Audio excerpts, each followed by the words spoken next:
Greetings, adventurers, and well met, Master of Dungeons here on the Master of Dungeons Twitch channel, twitch.tv/themasterofdungeons.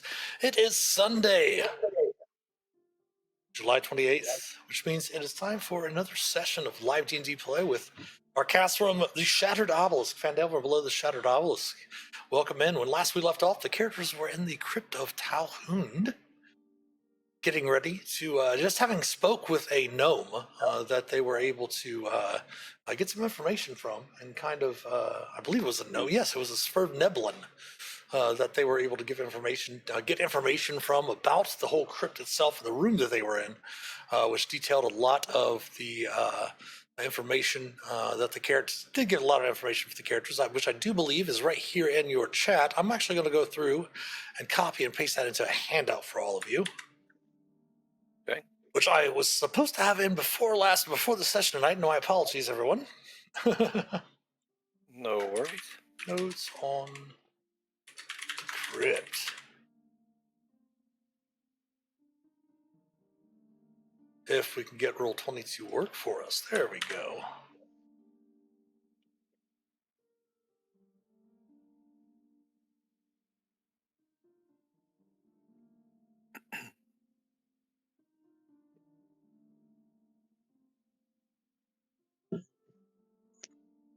Oops.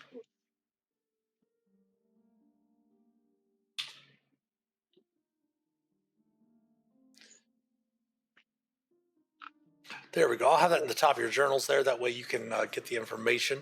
But before we begin play, happy Sunday, everyone. Let's go ahead and have the players reintroduce their characters and who they're playing before we get into a little bit more of a recap and get into tonight's session. So, Felix, take it away. I am playing Phelix, the Lightfoot Halfling Order of the Scribes Wizard, level 8, with the urchin background. Grew up in the city of Neverwinter on the streets. Got a job from Gundren to come to Phandelver to deliver some goods. And now we've been doing missions for the town and killing stuff in crypts and places. I always trail off at the end. No worries. Thank you very much, Felix. You're a quiet wizard. Hannibal, go ahead and introduce yourself.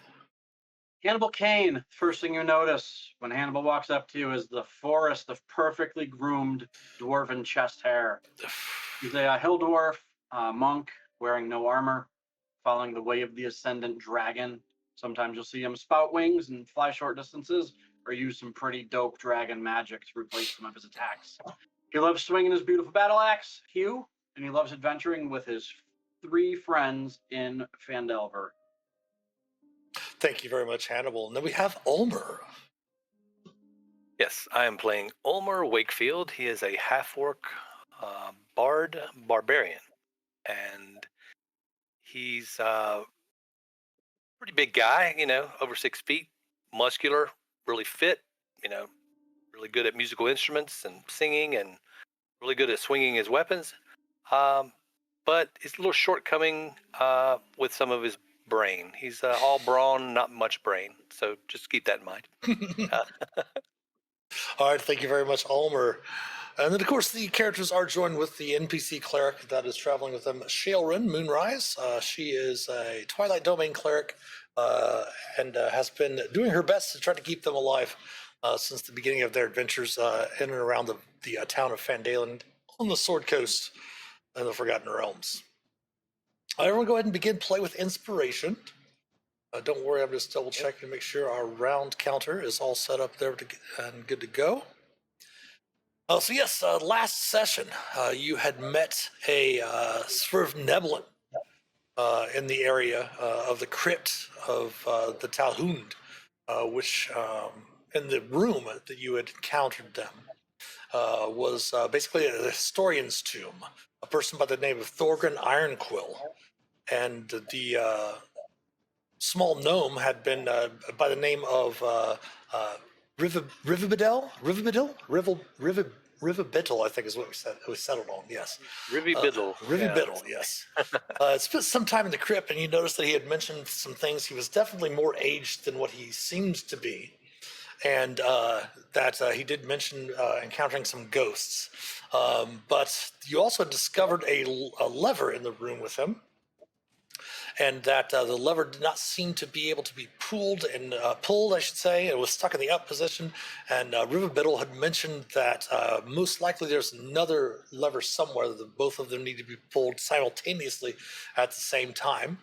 And then he had gone through and given you a lot of information about the site of the Crypt of Talhund itself, especially from the scribings on the wall of He of the Hidden Gemstone, which is Thorgren had inscribed in the areas and walls of his tomb. In this area, you had found a dwarven skeleton where you currently find yourself, and notice that images of the Temple of Talhundrith above adorn the walls of that crypt. And there was a sarcophagus in the room that bared the carved image of a dwarven woman wearing a large ring. And you had noted after slaying the skeleton as it basically jumped up to attack you, Shaelrin and Phelix had, when you had walked through the preparatory rooms for burial down below here in the tomb, in the crypts down here, you had seen that it was some sort of religious significance that they had placed a gemstone in the chests of the creatures that were buried here, and each one of these skeletons that you found still have that gemstone, and they've kind of already discussed the whole idea of kind of staying away from that. However, the other thing is that the creature, when the skeleton kind of fell back to the sarcophagus, no longer animated by necromantic magics, you did note that a ring had fallen to the ground. And that is, I believe, where we left off. Yes.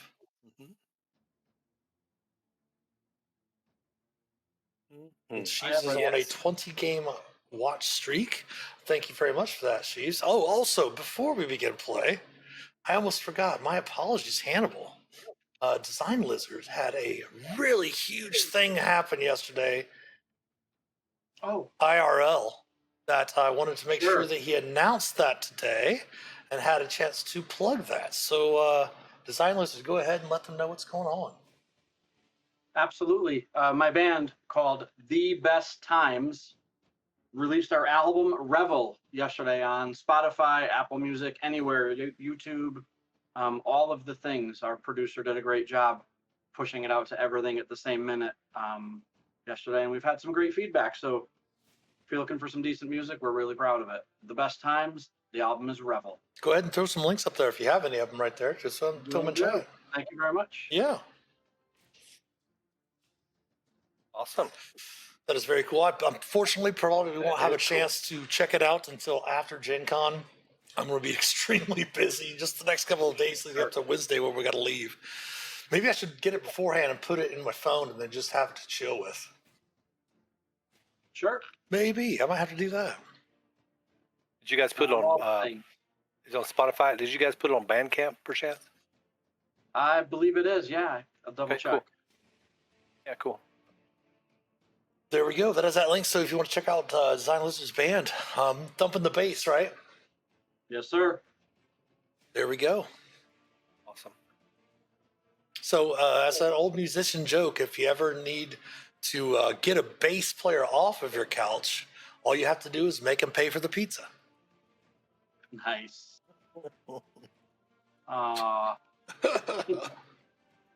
Yeah, a couple of the quick dad jokes / musician jokes. How do you know the drummer is at your door, your front door? How? The knock speeds up and slows down. How does a lead singer change a light bulb? You know this. How does he? They actually don't. Around them, yeah, they actually right? don't. They just hold the light bulb and the world revolves around them. Oh. All right, those are some of our fun musician jokes. Definitely check out that album. It is not only a labor of love, but a culmination of a lot of hard work as well. Okay, so you have this ring, Phelix. Obviously, it has some sort of significance, not necessarily to the temple itself, as you do not note that there's any religious markings that you and Shaelrin and of course Hannibal have pointed out through, and even for a couple of the checks that the bard made, being a jack of all trades, that you've all noticed, that almost noticed as well throughout the complex. Doesn't seem to have any religious significance about the ring, but if you want to give me an Arcana check, you can do so. All right. Try that. Bam. 22. Oh, nice. It does seem that the ring is made of gold. Definitely seems magical of some sort. It does seem to have almost like a statuesque, like a profile of perhaps an orator or something of that nature. And you do discover indeed that this is what the ring is. I might have said that to the end of last session, but that was a couple of weeks ago. So just wanting to refresh your memories of that. Awesome. Yes. Sounds like a bard ring. Yeah, it's could be useful. Yes.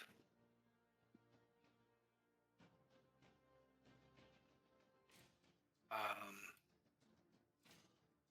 mean, I can hold on to it. Yeah, it would take a little bit of a time, like a short rest at least, to attune to it, because it does require attunement. Okay. Yes. All right. I'll just hold on to it and Sure. eventually, sometime. Voice can be heard by all creatures within 1 mile. Oh, yeah. I think Ulmor might like that. But that is the extent of everything that you've really studied, you've explored and investigated in this room. You did, again, to remind you, it did note that Hannibal did spot a secret door on the opposite side of the hall outside, and you did see a corridor leading up to the northeast where there was a room that seemed to have some sort of statue in it. Oh yeah, we didn't finish. We didn't go that far. We didn't go any. I think the furthest we made it was right in here. So yeah, let's go to check it out. Did we want to check out the door or the corridor first? Good point. Let's see. I don't remember. Was it the corridor where Rivy Biddle said the ghosts were, or was that? He said that he didn't somewhere really do a whole bunch of exploration, but up ahead somewhere there were some ghosts. Okay. Ulmor will go and peek around the corner and kind of look. Then Roll for initiative. Yeah. Go ahead and give me a stealth check. He's definitely going to be trying to sneak up there. Nice. Yeah, you're fairly quiet. Okay. Then before he started walking off, he told you guys that we could look at the door after. And that's as far as he'll go. As you get up into the room itself, you see that the room's east wall is bare stone. Carvings of dwarves battling giants, orcs, and other enemies adorn the other walls. You see a statue of a dwarf warrior, axe raised, stands in the middle of the room. Do me a favor and roll me a d6, please. All right.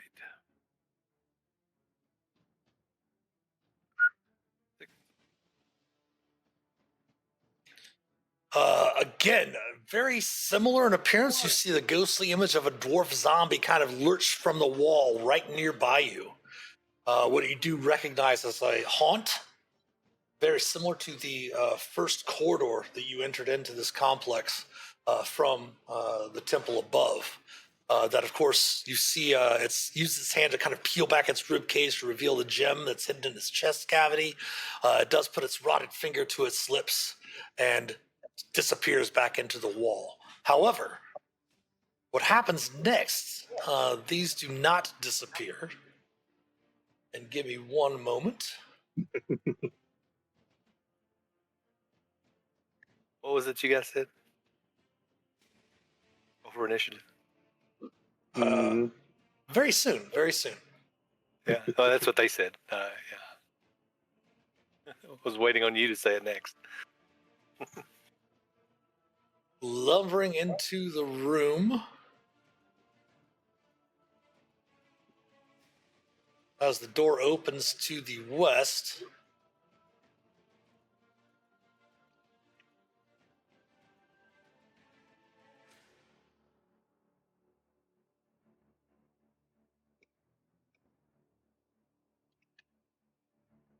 Are more dwarven skeletons.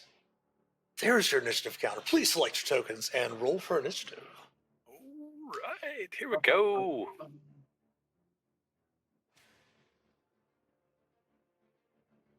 Oh.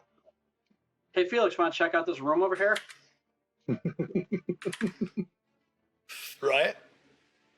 Sure, why not? Nothing could be going on up there that we don't know about, right? What happens?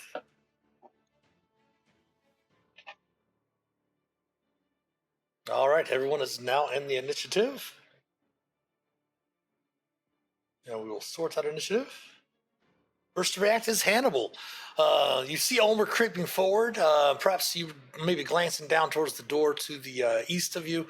Looking up, you do see Ulmor kind of stop all of a sudden after he kind of glances around the room, and weapon is drawn. And you do hear a little bit of clanking and clamoring up ahead of you in the hallway. All right, I think perceptive me would want to know what the heck's going on. 5, 10, 15, 20, 25. Ulmor, what'd you do?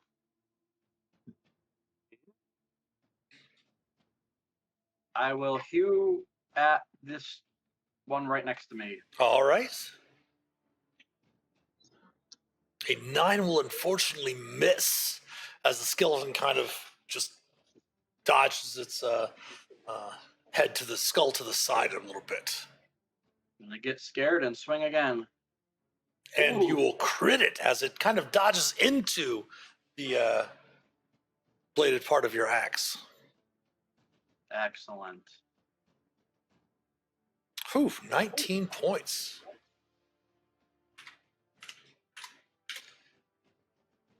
Anything else? Yeah, I'm going to throw one unarmed strike into it. Oh, A 12 will miss as the creature does seem to have some sort of remnant still of armor on its skeletal frame. Welcome in, Mr. Papa Squats. Anything else for Hannibal? I'm all set. Felix, you are up.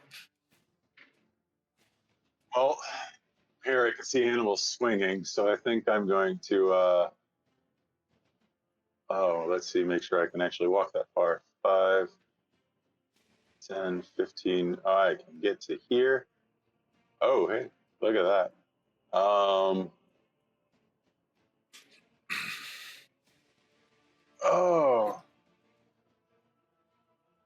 I think I'm going to start with a chromatic orb and hit the one that. See if I can take out the one that Hannibal started on. Okay. And we're going to do, let's do acid damage on this one. And it's a crit. Nice. This did not bode well for you guys at the end of the session, since this is usually the opposite of what happens. Yes. All right. Casting that at first level. 19. That is indeed enough to destroy the creature. And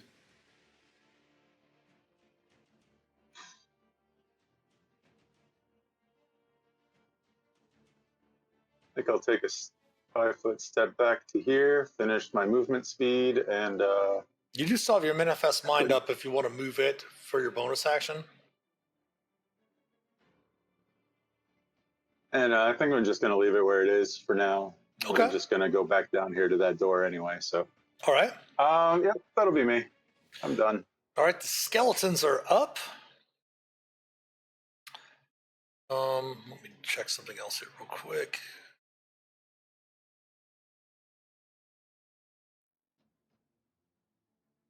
All right, this one is going to move over here to Hannibal. This one's going to move down one to Ulmor. This one's going to move into the middle since Ulmor was the first one there. Hannibal is the closest to this one to the north. Each one of them is going to swing their battle axes in your direction. So the one on Hannibal first. AC of 18. That does hit Hannibal for 13 slashing. Ow.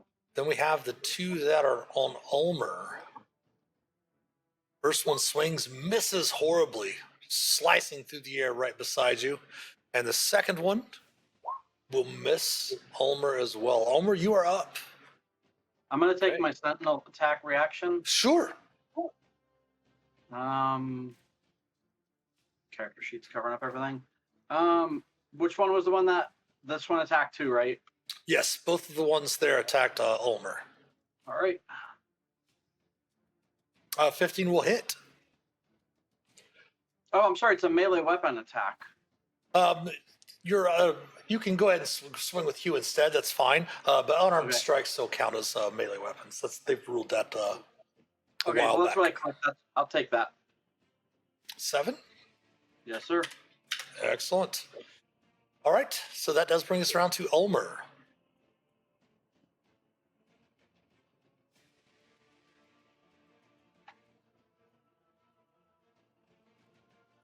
You might be muted, Ulmor, maybe? No. There you Hello? go. There we go. There you are. Yeah, I don't know. Weird. Okay, yeah, I said that I would swing attack recklessly at this dwarf here, starting out with the spider staff. Any bonus action first or no? No, not yet. Okay. Just going to swing recklessly there. Oh, that will hit. And indeed, as you are used to figuring out and have figured out by now, undead are immune to the poison damage of your staff. But the 9 bludgeoning does actually, I believe, deal actually 18 points of damage. As the creatures are vulnerable to bludgeoning, and I do need to add some extra damage to the one Hannibal hit because of that vulnerability to the unarmed strike. There we go. Ooh. Okay. That was your first attack? Swinging once again, swinging away. Ulmer's impressed that his strike did so well. He's swinging again. Oh, that will hit. Or 7. Well, actually.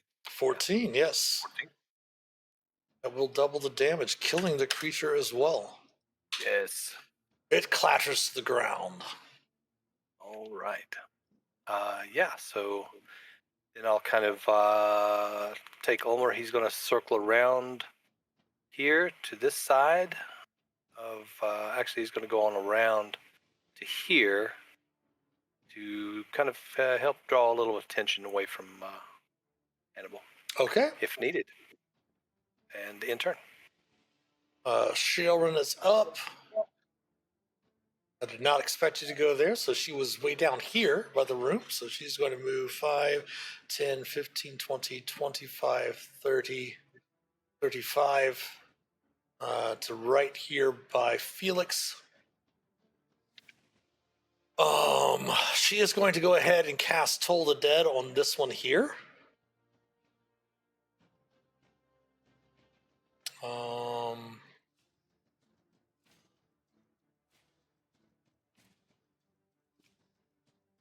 Maybe.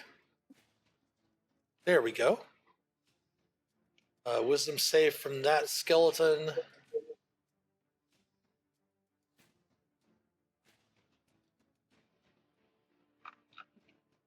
Is going to fail, and she will kill that one with the 20 points of necrotic damage.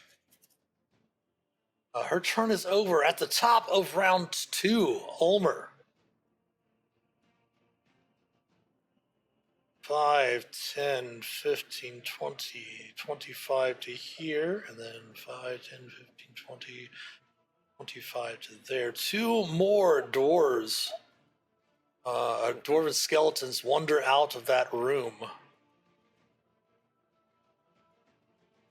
At the top of the round, Hannibal, you are up. Sure thing. Saying Ulmor took credit for my kill and killed the one I almost killed, I will first swing my fists at the dwarven skeleton. Okay.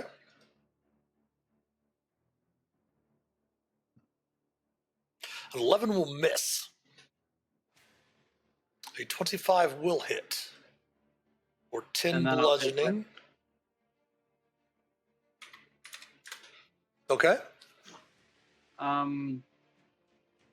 I'm going to make sure I have a key point. I thought I checked before we played. Yeah, burn a key point and do flurry of blows. Okay. Since I noticed they like the fists. I'll start on this one again. Man, That will miss. and second one. Will hit. That will finish that one off as the damage is doubled from the bludgeoning damage. Anything else for Hannibal? Yeah, I'll move up 5 feet. Okay. Do me a favor, Hannibal, and give me a active perception check.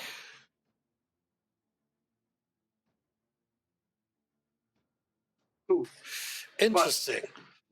All right, the heat of battle is all around you. Again, you do hear cracking of stone from the doorway beyond you here to the west of Ulmor. Phelix, you are up.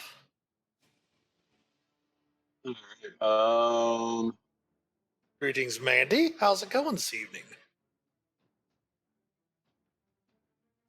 Let's see. I'm going to move up to here to give Shae space to get in behind me.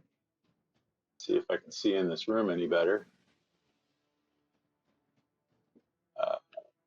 Can't see anything from here, so. And I'm going to go with the far one here. And I'm just going to hit it with a nice little chill touch. The far one, okay. AC And I miss. 10 will unfortunately miss. Anything else? Yeah, I think this time I will bring Manifest Mind up. 15, 20, 25, 30. Get it right next to me. And that'll be the end of my turn.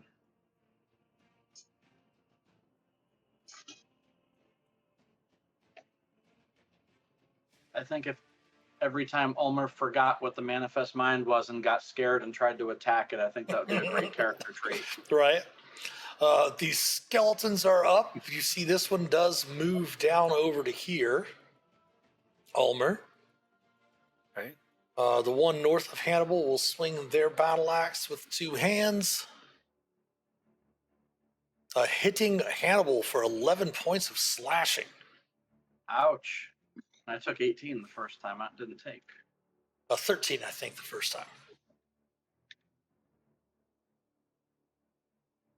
Oh, definitely not negative 13.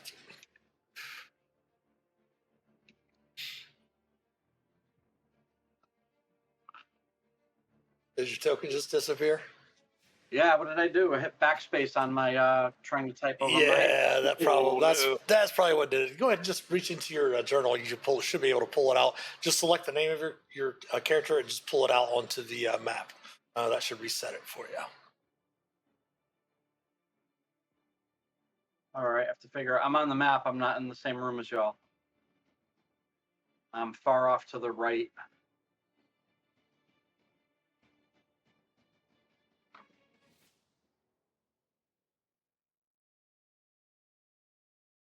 Well, luckily, everything in that room was on the GM layer, so Nice. no penalizations yet. There we go, and my hit points are fixed. Here, Thank let me you. go ahead and fix those because they're not popping up over here too. Yeah, there we go. All right. And then the one on Ulmor.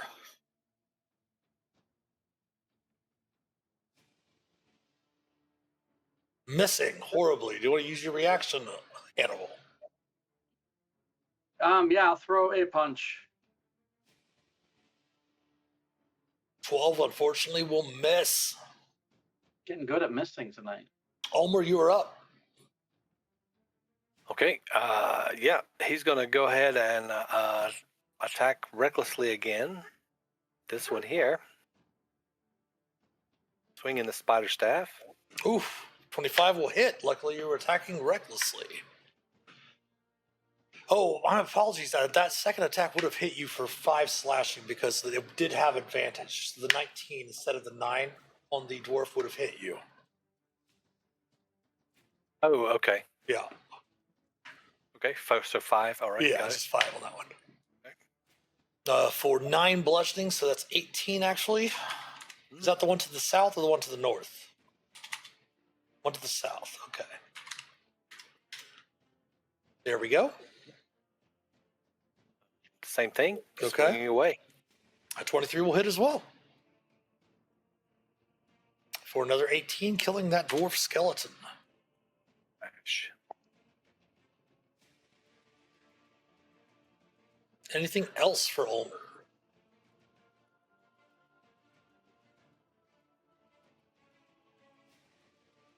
Trying to hit this dwarf to knock it down prone. Oh, with your bonus action from Shield Master? Okay. Go ahead and give me an athletics check.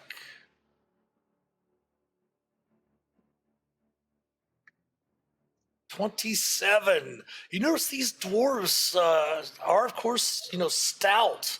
And you do note that the creatures do seem to have an ability of, being sure-footed. They're like dwarven make boots and such that are still a little bit tattered, but they're still on their feet, giving them the sure-footed trait, which will give them advantage on this check. Okay. Against becoming prone. It is going to use its athletics as well.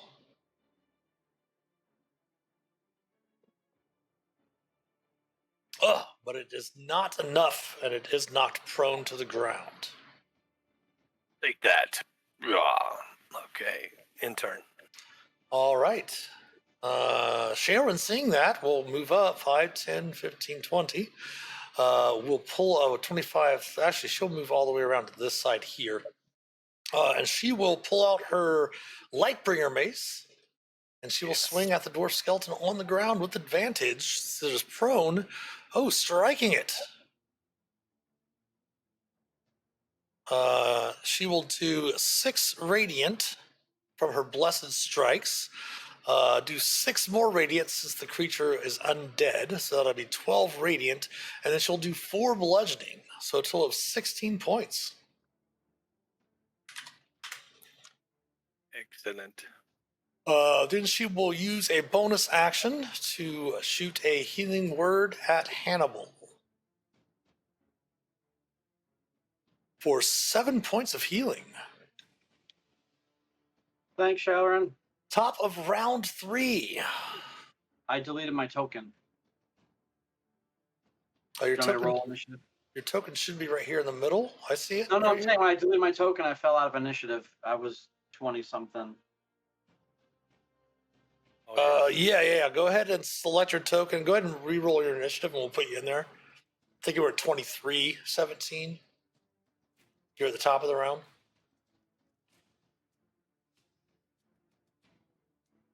Perfect. And I'll just go ahead and drag you back up to the top. There we go. But still at the top of the round. Oh. 5, 10, 15, 20, right there. 2 more of the skeletons wander out of the room. Here we go. My skeletons that take the screw in the light bulb. Don't know how many. I don't know. Answers in the chat.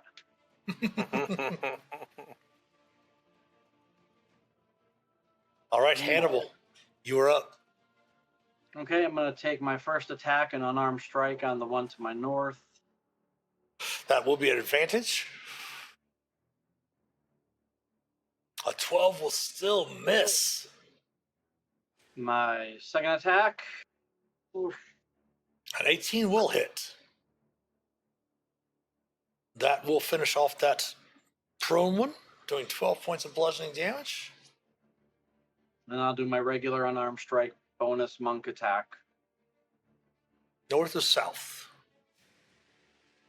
Okay, North. that will crit. Actually, no, I'm sorry. That would just be a 16. Yep. For 10 bludgeoning. Nice. And that's the turn. All right, Phelix. I mean, let's try the chill touch again on this one. Actually, let's go with this one here. Okay. A 19 will 19. hit. All right. 6 necrotic. There we go. And I'm going to put this disadvantage on it. I'm going to put a number 1 since you are the first. Actually, I'm going to put 2 since we'll technically Shaelren's the first in the avatar list at the bottom. So we'll have disadvantage on attacks against you until the end of your next turn? Or start of your next turn? Until start of your next turn. End of my next turn. They cannot regain hit points. All right. Anything else for Phelix? I think I'm going to move into this corner here and send the manifest mind into the room to see if I can see if there's any more of these things coming around. See those. 10, 15, 20, 25. Indeed, you All do right. see a number of these sarcophagi starting to burst forth and other skeletons seeming to try to pull themselves out. It looks as if there might be perhaps maybe another 6 in the chamber. Okay. End of turn. Yeah, end of turn. All right, the dwarf skeletons are up.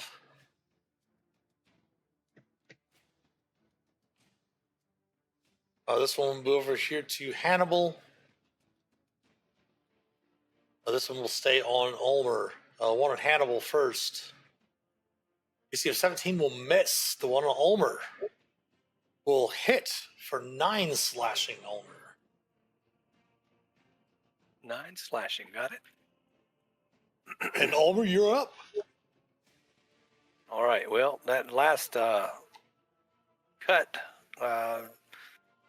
broke the skin. That pissed him off. So he's like, "What the? All right, this is it. An enraging time. He's gonna Okay. rage." All right. Not sure, Sheaves. Somebody failed an active perception check.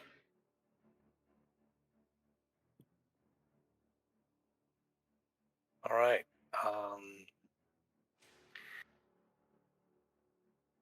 Winging away at this one to the south. That will hit. For 220. That will be enough to finish that one off. Nice.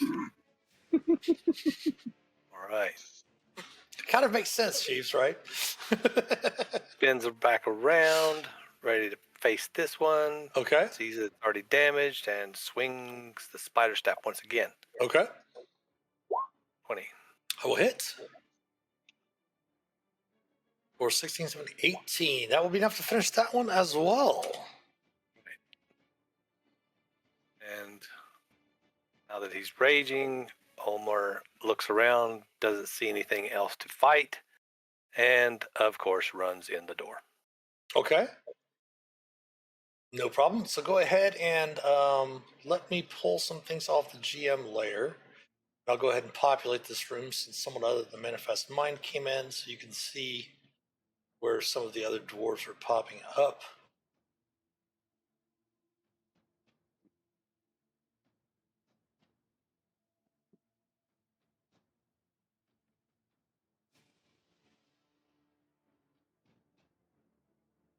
Oh, I can go through the manifest mind too. Without a so- problem. Yes. yeah. So That's only 10 feet of movement so far.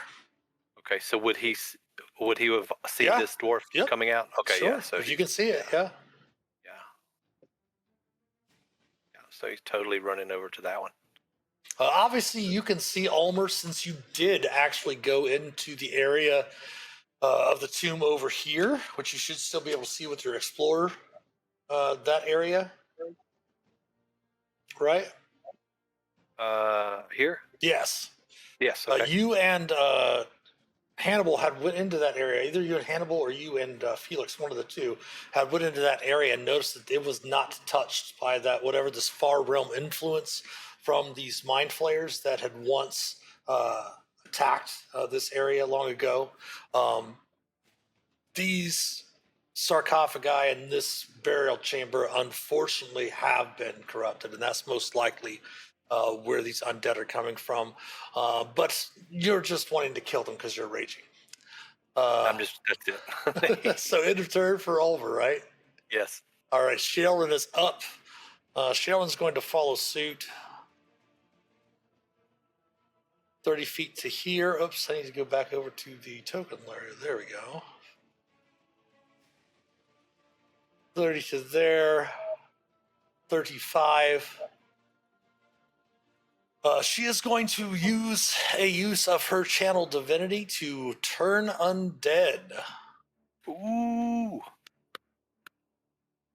Shaelrin. And Shaelrin, I do believe at this level, does have Destroy Undead. And I believe that Destroy Undead might be strong enough to destroy them if they fail their saving throw. So we'll double check that real quick. For some reason, even though we created this new character sheet, it is still lagging just a little bit. But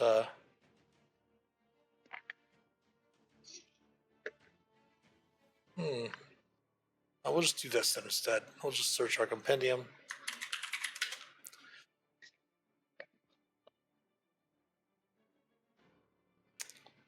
Oh, we don't need that one. We need actually this one. There we go.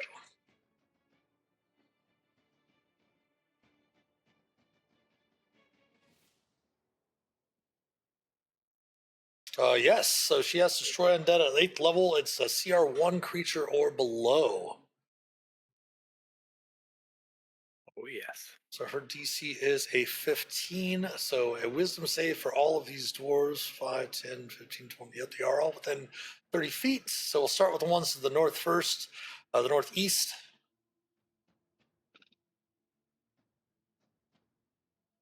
Will fail, and that one is destroyed. We'll do the one to the northwest. That one is destroyed. The next one going down the list. That one is, it does make it save. This one.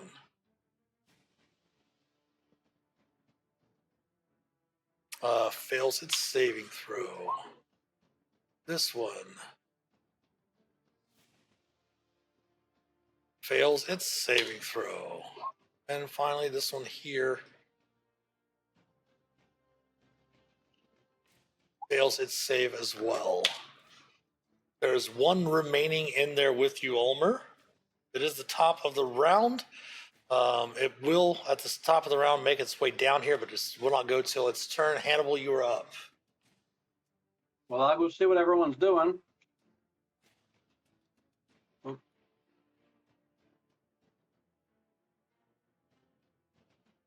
I'll stop here and visit with this wonderful skeleton. I will punch him. Swing away. Oof. Punch him again. That will hit. 12. Nice. And then bonus attack punch. Striking true. Nice. 8 more. Nice. All right. Anything else? That'll be it. Felix, through your manifest mind, you can obviously see there's just one skeleton remaining. Shaelrin did take out 5 of the 6 that were in the room with her channel divinity. You Yep. might even be able to see it from your current vantage point. Yeah, you can. You can actually I'm see not it. sure. Let's see. Oh, okay.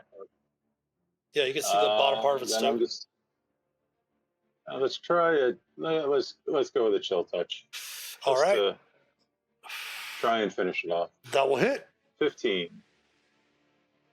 10 damage. Indeed, that is enough necrotic damage to finish the dwarven skeleton, taking you all out of combat. And you see very similar, Felix, to where you defeated the creatures in the water and the haunt was finished in the hallway. You see the haunt dissipate in this room as well. You killed it, Hannibal. You killed it. Wasn't me, it was you, tough guy. Ulmor's just Don't know what you're talking about. yeah. Sharon chuckles underneath her breath and just walks out of the room. Giving up on all this loot? Ulmor just looks around like disappointment on his face. Looking around as you come out of your rage, looking through the chamber, this chamber here has 14 stone slabs in it, each with an indentation where a dwarf warrior would rest. Of course, the skeletons were resting in those areas. The walls carved with images of valiant dwarf war priests smiting enemies with glowing axes and blasts of radiant fire.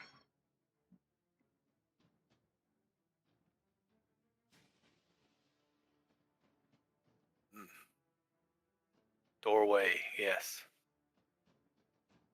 Well, we'll have to just. Indeed, there does seem to be a door to the northeastern corner of the room. There's also the room that you had not really had a chance to explore that you entered first, where Phelix and Shae currently are. From when you entered into the room, the haunt activated and the skeletons start coming out to attack you. And then, of course, again, you do still have the secret door down here to the southwest. Right. What are we going to do, Hannibal? As Ulmer's kind of looking around within to see if there's anything of value, like coins or gold, cups, plates, armor, anything that looks shiny. Nothing other than the gems. Again, the gems in their chest. Okay. There's really nothing of value. Okay. You do definitely have a more of a sense, even just an inkling of more of a sense of peace in the room now that the haunt has been laid to rest. It feels very somber and quiet compared to like the hallway that you saw that was not affected by the far realm energies. It does have that feeling now as well as whatever was here, whatever influence was here, you have put it to rest. Okay. Hannibal, should we go back? Seems like it's all quiet in here. Maybe we can come back to that door. Yeah, let's let them know there's a door here. Sounds good. Hey, Felix, there's a bunch of slabs in there where the dwarves were, and there's a door up in the corner. Yeah. Shae, thanks. That light show was pretty impressive. And she first nods and smiles. I didn't like it. But she will come over and ask you all to pull out your healer's kit. Okay. Healer's kit out. And she will go ahead and use of the healer's kit on each one of you. So she doesn't need one for her or for Felix. So this will be a die 6 plus your levels. So this will be a die 6 plus 12. So each one of you added 12 to this. So for Ulmor, 14 hit points back. And then for Hannibal, oh, nice, 18 back. And you won't be able to benefit from that healer's feat until you finish another short rest.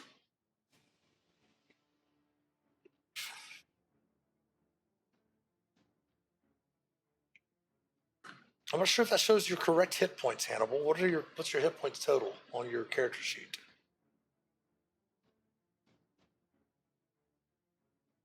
66. Gotcha. Shows 60. There you go.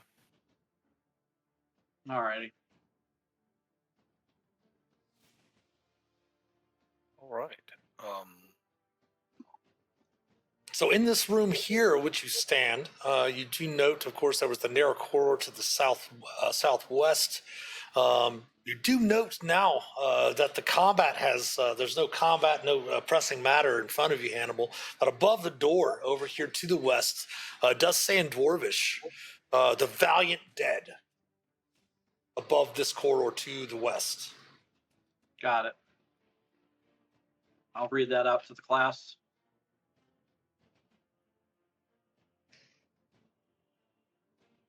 Valiant dead. Ah.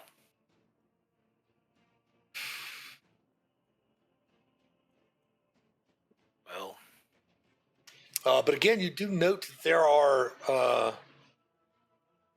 carved in the stone all the walls, except for the walls to the east. The walls to the east is just a plain slab, unadorned. And of course, there's a doorway to the north as well.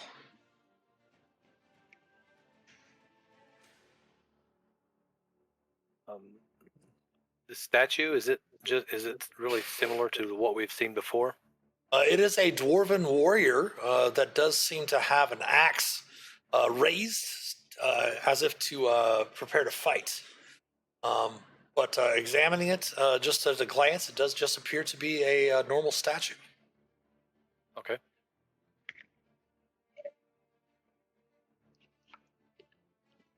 So which way, folks? We got something else down this hallway. Secret door. But we could Door in the split up room. and everybody take a different door. Scooby-Doo. I heard that was a bad idea. Might as well start at the door down the hallway, so we're not backtracking too much. After we go through here, we don't want to have to go all the way back to the beginning. Mm-hmm.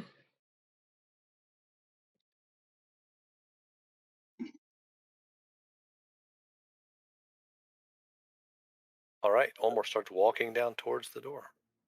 Yep. Sure. Shae My will roll probably is kind very of stay on the edge here just to make sure that whatever's going on. She does have her mace and shield out.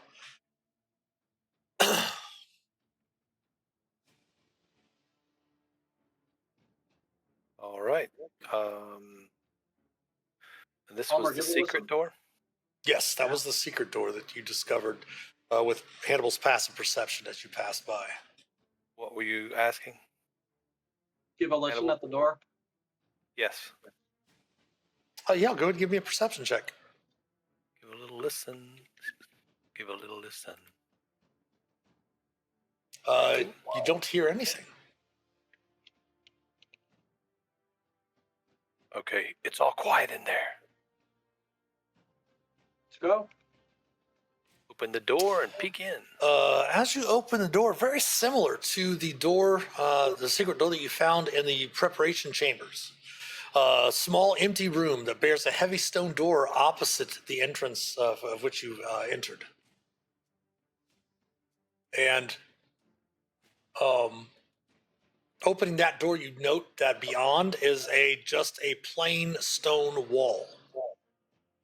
Everyone give me an insight check, if you would.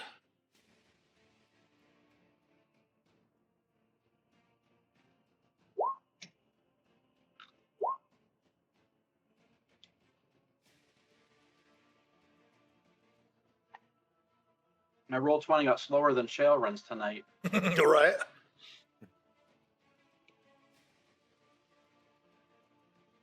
Ah, so slow. Slower than Ulmor in the Temple of Knowledge. Ooh. What was your roll? Did it not come through? No, I'm having the. Oh, there it is. 23. I rolled strength, but I rolled a 1. Oh, no, your insight popped up. It finally popped up. You did. Oh, cool. Yeah, you do recall that Riverbittle had mentioned something about believing that the lever in the Tomb of the Scribe and another somewhere would cause some sort of inner chamber to rotate. If you look at the notes Yes. and all of that. But before we continue on, it is about time for an ad break coming up here in a few moments. So everyone go ahead and stretch your legs, use the restroom, grab some snacks, refresh your beverages, and we will see you on the other side of the ad break. So stick around. We'll be back in a few.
All right, and we're back on the side of the ad break. Thanks everyone for your patience.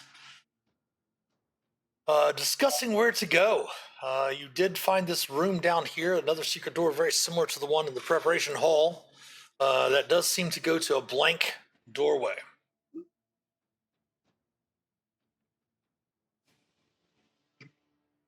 Keep on keeping on, right? Knock, knock. Okay. Ulmor's a little confused. He's just kind of goes up to the, just kind of looks at the wall. There's the doorway there. The doorway. Kind of, is it a stone door, I guess? Yeah, it is. Okay. He's like, I guess I'll open it. When you open it, you look behind there, there's nothing but solid wall behind you. Okay. I shut the door. Okay, there's only a stone wall here. Open it back up, look at it again. Yep, there's some stone. And Sharon kind of clears her throat looking to Hannibal for Hannibal to explain to their companions what's going on. Hannibal has no idea. You made your insight check, and I told you exactly what happens before we went to break. Yes.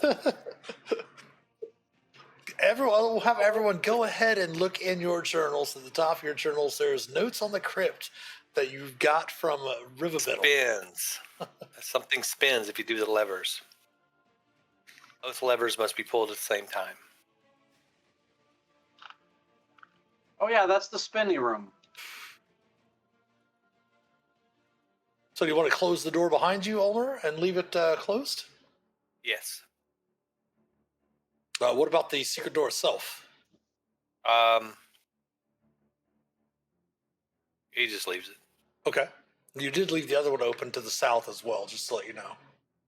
Okay. Your characters would remember, of course, it's been probably about a month since we played that session when you discovered the first one. Okay, yeah. Well, so I guess conversing between ourselves, we need to find this other switch still yet. Yeah. Okay. Guess we could walk back up here and pick a door. Ulmor's curious about this door up here. He talks to Shelrin. He says, Shelrin, this big slab here. What? It doesn't have anything on it. Everything else has carvings. This is strange. She will walk up there near you, and she will cast a guidance spell on you if you want to investigate it. I will investigate it. Yes.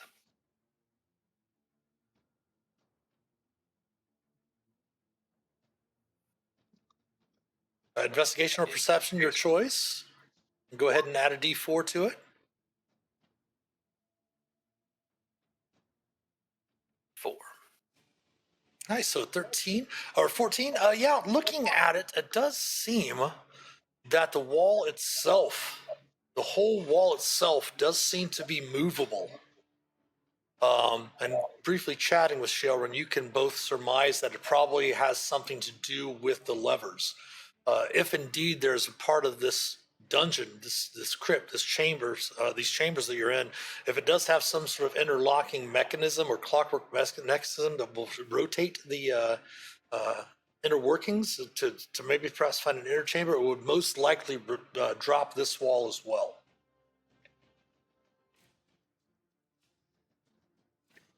Ulmor just kind of scratches his head and rubs a tattoo a little bit and thinks, well, this place is just one big puzzle. This is kind of boring. He kind of walks up to this next door. Okay. Listening to it. All right.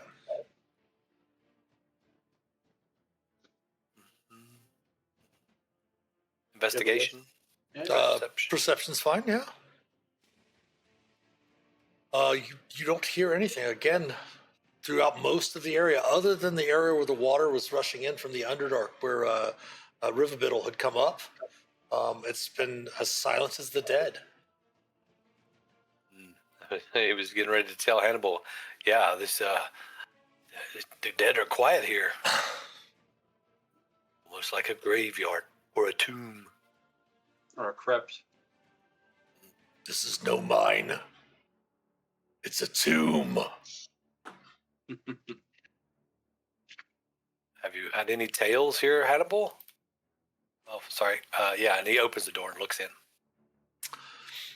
Looking into the room, you see 3 slabs with indentations for bodies lie in this room.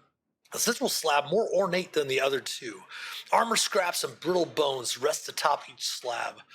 Carvings show a female dwarf leading other dwarves into battle along the walls. To the east, over here by one of the slabs, you see another metal lever built into the wall that stands in the up position. Well, I see it. I see a switch over there, a lever. And I'll step in. As you do, Ulmor, go ahead and stop right there at the entrance as you step into the room. Nope, Hannibal, step right behind Ulmor if you would, please. As you do, you see wisps form on the slabs, and they all manifest. Allow me to pull them off of the GM layer for you. Ulmor says, oh, shit. There's our ghosts. Indeed, it is initiative.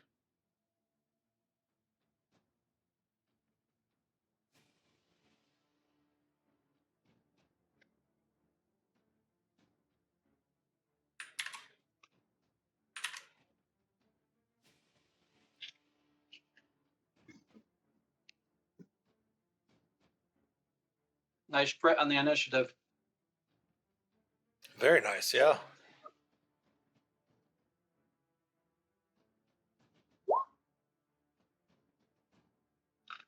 Ulmor, you are the first to react. You see the 3 ghosts. Obviously, the ghost that Riverbittle had mentioned to you that he had encountered do seem to coalesce out of the slabs, of which the remains of their corpses are interred and laid out. Well, first thing he does is he looks back and after he says, oh, shit, he says, we found the ghosts, guys. Light them up. And he just holds up his staff, and I'm going to cast Fairy Fire.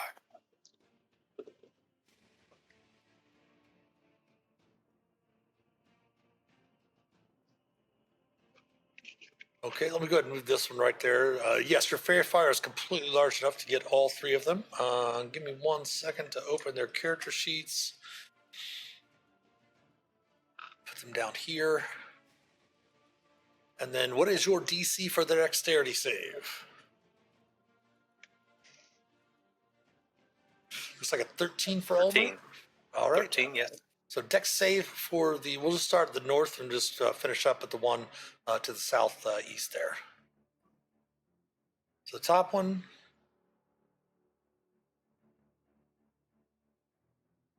Will fail. What color is your Fairy Fire again? Purple. Purple, that's right.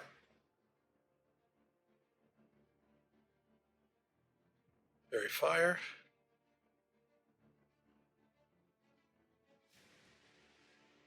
The next one.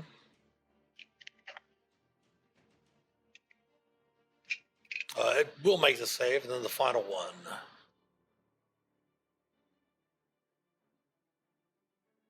Will make the save on the numbers. Any bonus actions or more movement? Yes, I would. He's going to go ahead and rage. He's scared shitless, so he's going to be raging. Okay. Any He's not gonna be movement? scared. Yes, I will move. I'm going to move up here, raging right up in the middle of the room, kind of in the way.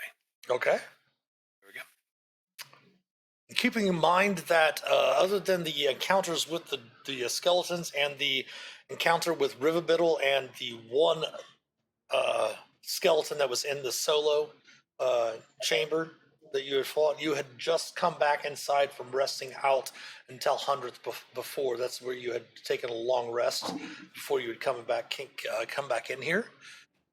Okay. So keep that in mind, because I believe that I also got back your hit points from having to take your long rest from. I believe you encountered something that had reduced your hit points, didn't it, for a while? It should be back to normal for Ulmor. You are at your max hit points, right? I am. Yes. Okay, yeah. I just want to make sure. Yep. Okay, that was Ulmer's turn. The ghosts are up.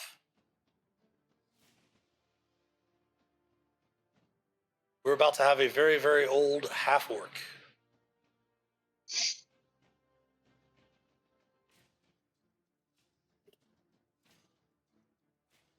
Two of the ghosts move. Let's go ahead and show you the handout so you can see what the ghosts look like. But they're dwarfs.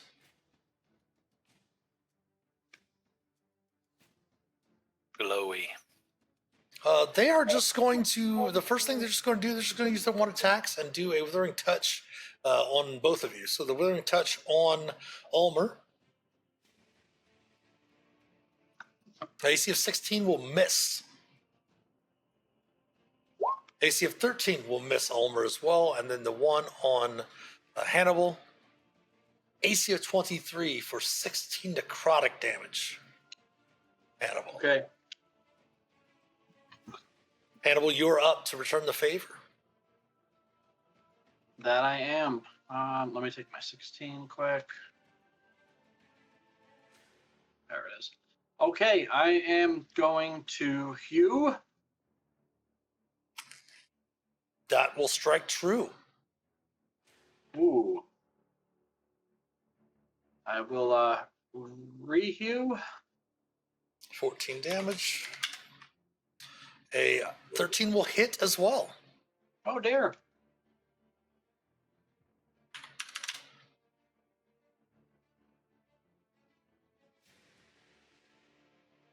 And one punch for now. Okay. That will miss. I'll just stay here blocking the door for Felix. Okay. Felix is up. All right. I'm going to start off by sending in the Manifest Mind. 15, 20, 25, 30.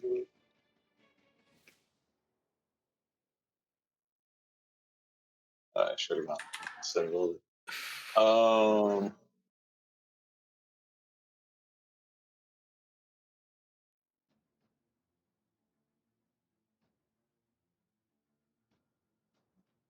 Let's see if I can do this from here without hitting anybody else.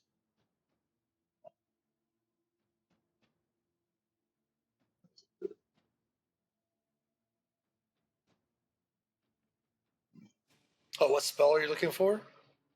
Rhymes Binding Ice. Let me see if I can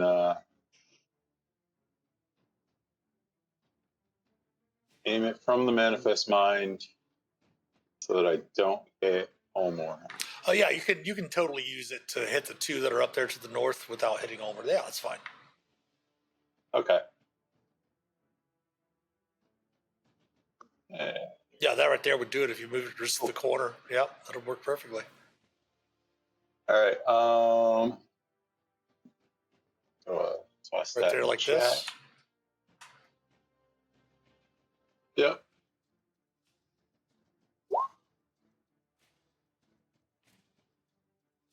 All right. Are you still making it the cold damage? Or are you warping it with your Order of Scribe's ability to make it something else? I think I'm gonna warp it. I'm gonna make it psychic damage.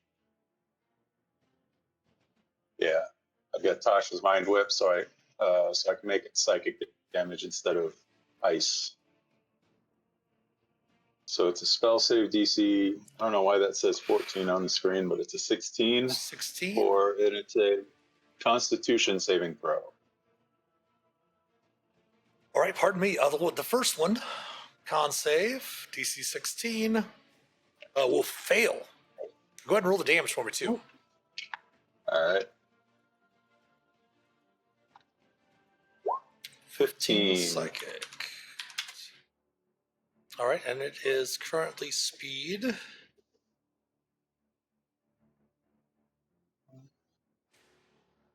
I'm actually going to kind of, you'll see why here in a little bit. I'm not going to worry about putting that token on there. And then this save here, con save, will fail, taking 15 as well. All right, anything else? That was my bonus action and my action. I think I'll move. Let's see. I'm going to move over here behind Shelrin. Okay. Maybe get a better direct look into the room. Mm-hmm. End of turn?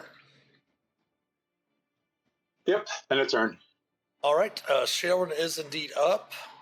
She will not be able to move through the creature, but she can move through Hannibal, but that's not going to do much of anything. She is going to step over to here. Actually, no, she's going to go ahead and stay right there. She's got a vigilance. She's going to go ahead and cast a first level guiding bolt at the one in front of Hannibal. Okay. She will miss horribly. Good call, good call, good call. And then she will go ahead and she can't do anything now. She did cast a leveled spell. She is going to be end her turn. Ulmor, you're up. Okay. Well,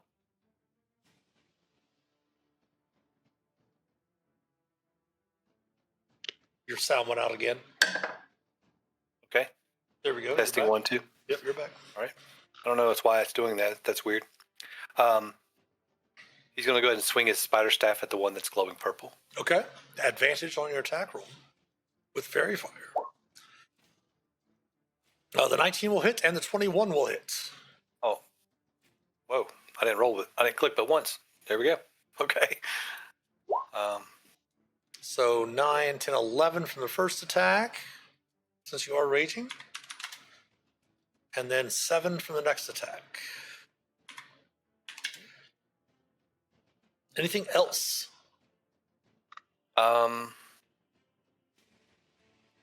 don't think he. No, he. Well, okay, yeah, he'll try to hit the ghost with his shield. Okay. What do you want to do with it? Move it back? Or he wants knock to it move prone? it back. He wants to Okay. move it back. Yeah. He's trying to move it away from him because he doesn't like them. Thinks they're. I mean, they're ghosts. He's like, ugh, creepy. Yeah. So athletics. It will definitely move it back. Okay. 5 feet for the shove. Kind of when you reach out with your shield and hit it, you see it kind of gets pushed ethereally through the ice that was around it from the Ryan's binding ice, or the psionic energy there, and kind of pushes it back in that direction. Anything else for Ulmor? Any movement? No, he didn't want to move because that one's really close to him. All right. In turn there. All right, they are up. Of course, they do have a corporeal movement and can move through things. This one's going to move out here into the hallway through Hannibal, sending a shiver down your spines. And actually, do me a favor, Hannibal. Give me a charisma saving throw. My specialty. Oh my goodness! You are not possessed. Nice. As it just literally moves through you. This one's going to move over here, Ulmor, and both of them are going to do something different. One of them actually is going to attack you with its withering touch, Ulmor. The one that is affected by, that's not affected, I should say, by your fairy fire, will miss you with an AC of 17 since you did not attack recklessly, correct? You did not mention that, so you just mentioned you were raging. This one, however, over here, and can you see this one over here, Hannibal? Nope. Huh? No. No, you cannot. All right, so this is only going to affect Ulmor. Perfect.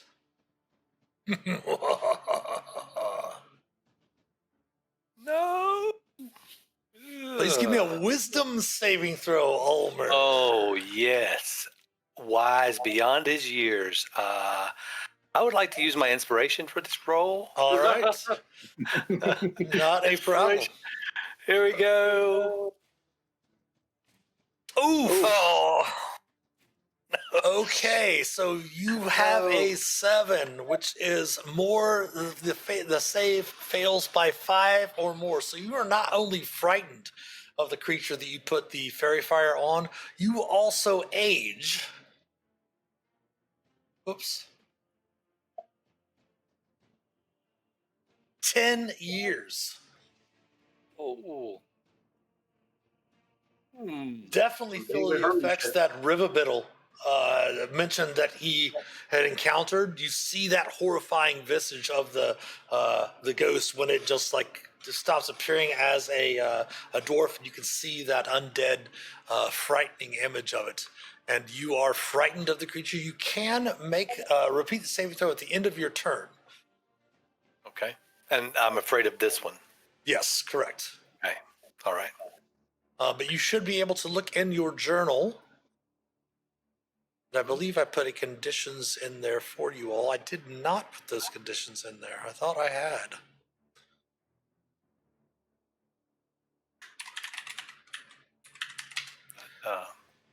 Yeah, frightened.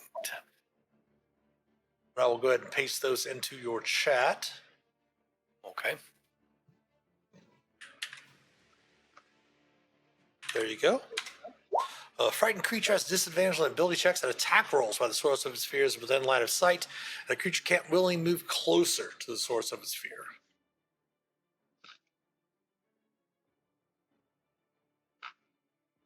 All right, and that is all 3 of them. This one tried to possess. That one missed you with the withering touch, and that one did succeed on its horrifying visage. And Hannibal, you are up next. I'm going to hew down here to the south first. Okay. That will hit. Nice. We'll hew again. That will strike true also.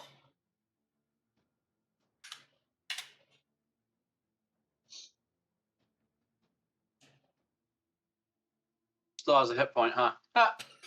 1 pixel remaining. And I will, my bonus unarmed strike. That will hit.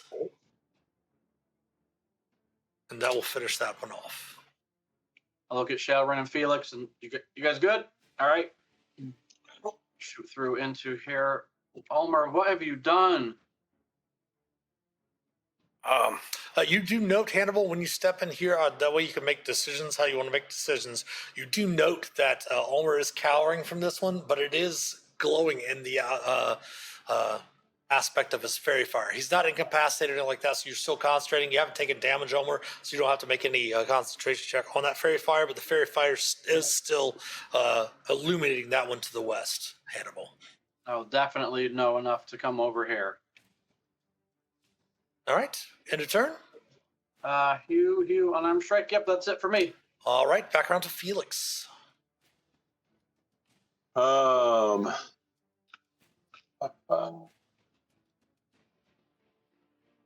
do a chromatic orb at this one. Okay. I'm going to upcast it to 2nd level. All right. And what type of damage? And I'm going to do psychic damage with it. Okay. So let's see. Chromatic orb. 10. 10 will unfortunately miss.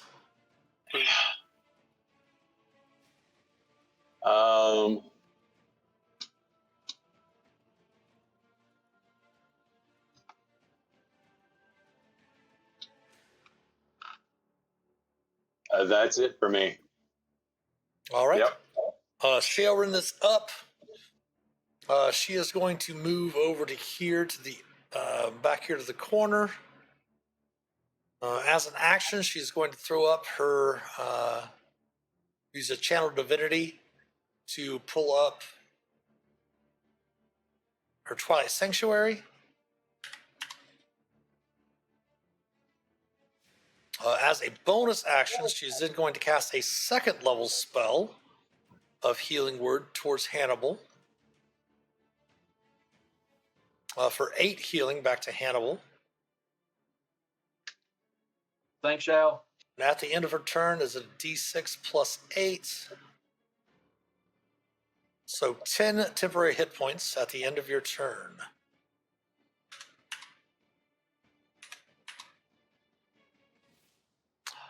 Okay. Top of the round, Ulmor. You are up. Okay. Yeah, so I can't really do anything about this one. I'm going to get away from it. You can't move close to it, but you can move away. But keep in mind, you will provoke an attack of opportunity if you move away. Yeah, I'm just going to kind of hold my shield up so I can't see it. And swing at the one up here. Okay. You do still have disadvantage. Okay. 10 will miss. 10 will miss. Okay. Frustrated about that and swinging again. 11 will actually hit.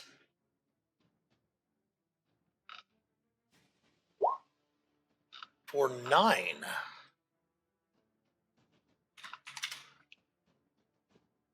Anything else for Ulmor?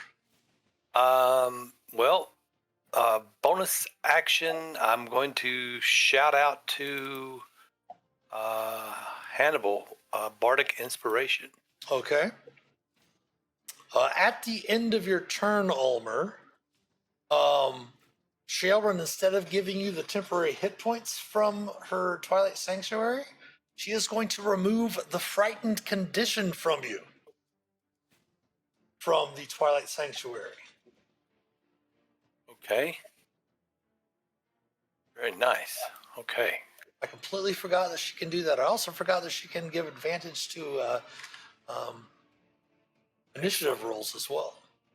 Keep remembering to give Phelix the 300 foot of dark vision, but I keep forgetting to do the others for her. So that is now the ghost's turn. Let us first check to see if this one is going to recharge. It's Visage, which is a 6. A recharge of 6. It does not recharge. So they're just going to attack with their... actually, this one... they're just both going to attack Ulmor again with the Withering Touch. Missing and missing. Hannibal. I yell over at Ulmor, I think they like you. Thanks, Hannibal. I'm going to swing a hue at the one to my north. All right. That will hit. That will finish that one off. Beautiful. Take some movement. 5, 10. Yeah. Second hue on this wonderful one.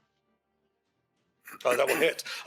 Ulmor, you don't actually get the temporary hit points. She gave you. She got rid of your frightened at the end of it. Instead of that. Okay, Yes, gotcha. yes. You'll still get some temporary hit points eventually here because she'll obviously leave it up. 14 slashing on that one. Okay. Anything else for your bonus action? Then I'm going to do a single punch and leave it with 1 hit point for Phelix to kill. Do you want to use your bardic inspiration? I do. All right, then that will hit. As 11 is their number, not a 10. Nice.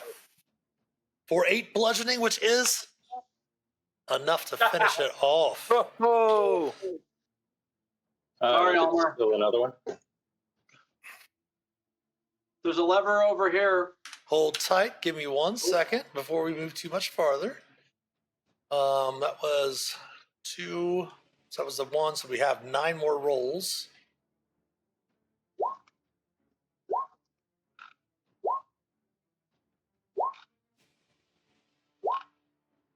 So 5 plus 8 is 13. So everyone, you have 13 temporary hit points before her thing will go down. She will make sure that everyone waits until her Twilight Sanctuary disappears before you start any investigations.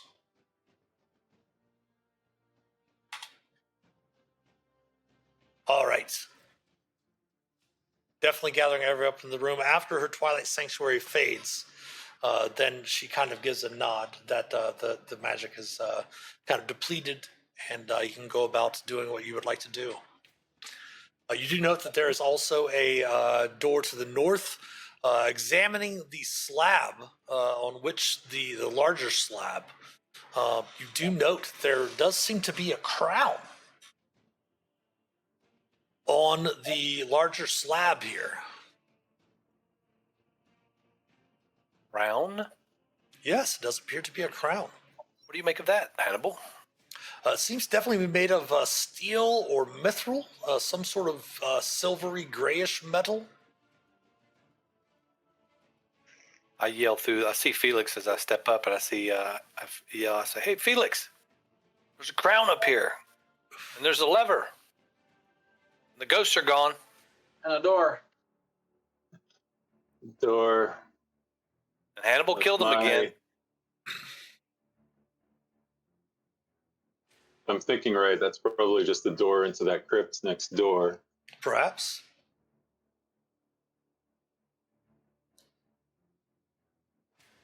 We should check it. Ah! Trick or treat. It opens up into a door. Probably just a stone wall on the other side, Ulmor. Okay, there's just a stone wall. There's a wall. The wall. Okay. Yep. There's a wall there. I mean, you've seen it before, right? There was just the two you opened. There was a door with another stone wall on the other side.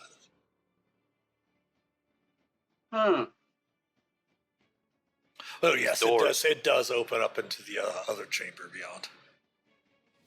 beyond. These tricky doors, tricky puzzles. There. I don't know what to make of this. We got a lever here. Uh-huh. We got a lever down there. Uh-huh. And we want to try and pull them both at the same time. Now, of course, to, there's the crown that's sitting on the slab as well. Felix, look at the crown. Look at the crown. Identify the crown. Look at the crown. Look at the crown. Okay. I'll take a look at the crown. Give me an Arcana check, or if you want to cast detect magic, that's up to you. Or you can just straight up cast. You can just straight up cast identify if you want to instead. Let's start with the Arcana, and then we'll go from there. Okay, it's a 10 Arcana, so. You've never seen anything of its make before, ever. All right. Do we have? We've probably got a few minutes to do a ritual identify, right? If you want to. Also, if you want to take a short rest, Sharon will definitely recommend taking a short rest before even messing with these levers. So taking that time for a short rest, you could, of course, cast your ritual identify, and then you just spend a little bit more time extra after identifying it, depending on determining what you want to do with the item itself once you discover what it is. Yep. And again, you can feel that the far realm energies have kind of dissipated from this room as well. So Sounds is that what good. you would like to do? Short rest sounds good. All right, so first, ritually identifying with your identify spell what the item is.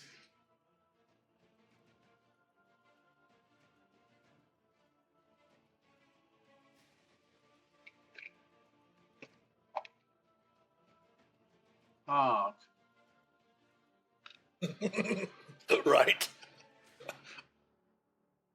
Mind guard crown. While you're weathering some crown, you have advantage on intelligence, wisdom, and charisma saving throws, and you have resistance to psychic damage. Requires attunement. Ulmer's naturally resistant to psychic damage. Nope. Right.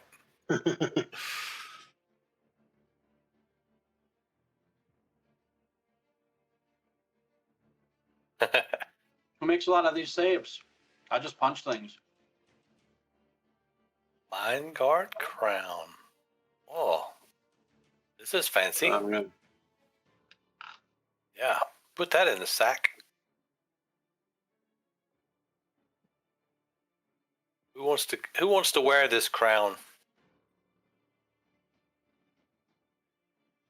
Obviously, you see that Shaelrin would be interested, but obviously, with her being an NPC, if any of you would like to wear that instead, completely understandable for the player characters to have that situation fall in your favor. I don't know if it goes with my outfit, but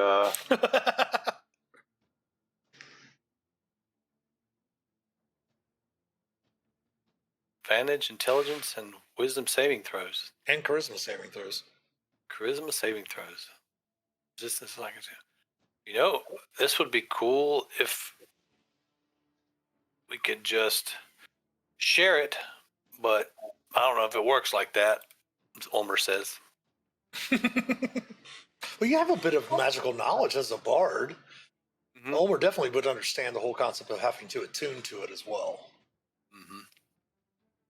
Yeah, but I don't guess we can share it since I have to get the feel for it, each one of us. So, all right.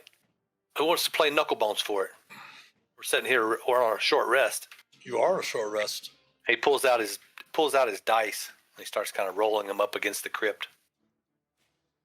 If Ulmor wants it, it doesn't seem like any of your other companions are interested in it. So it's up to Phelix, since Hannibal's shaking their head no. it's that resistance to psychic that's making me I kind of want to take it since I've got the the lowest. Then again, I'm also the one that stands in the back, so it's hard to choose. Just Go fight ahead, him Ulmor. for it.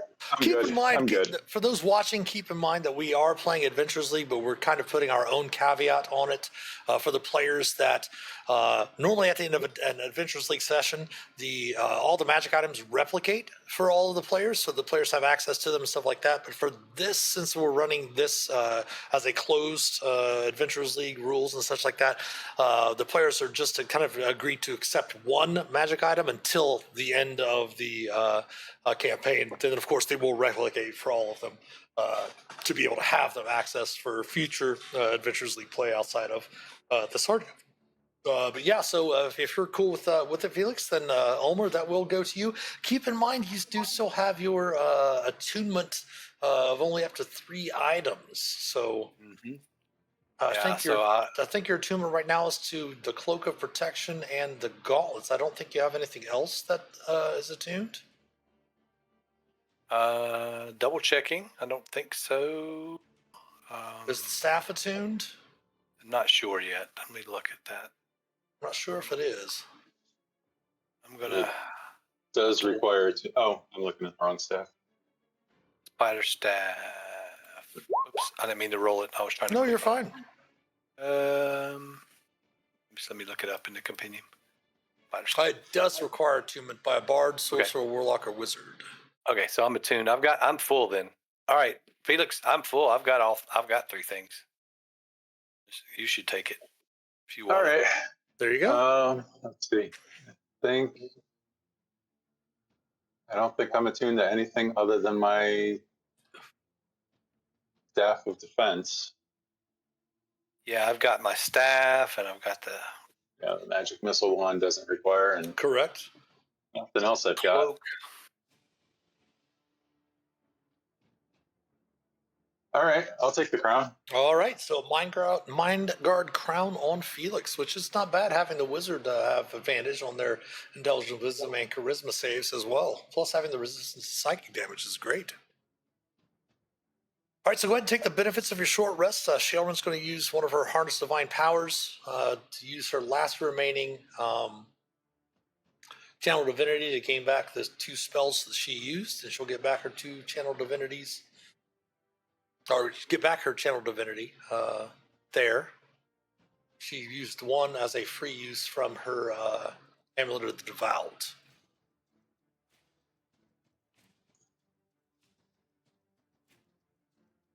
Then you may spend hit dice if you're down hit points. And of course, Felix, if you want, you can use your Arcane Recovery too. Yep, I did that. Got back 2 first levels and 1 second level. Excellent.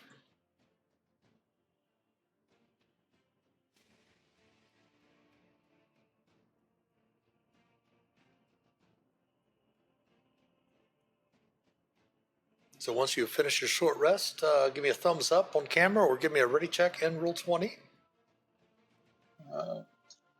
Good to go. All right. So your short rest is completed. Everyone still has your temporary hit points. Sharon will point out that how do you want the 2 levers to be pulled at the same time? There might be another lever, but there might just be these 2. So obviously you'll probably want to experiment with these 2 that you've discovered. If indeed those 2 work, who do you want pulling the levers and who do you want in this main room? Because that door will most likely disappear in the chamber to the south with the statue in it.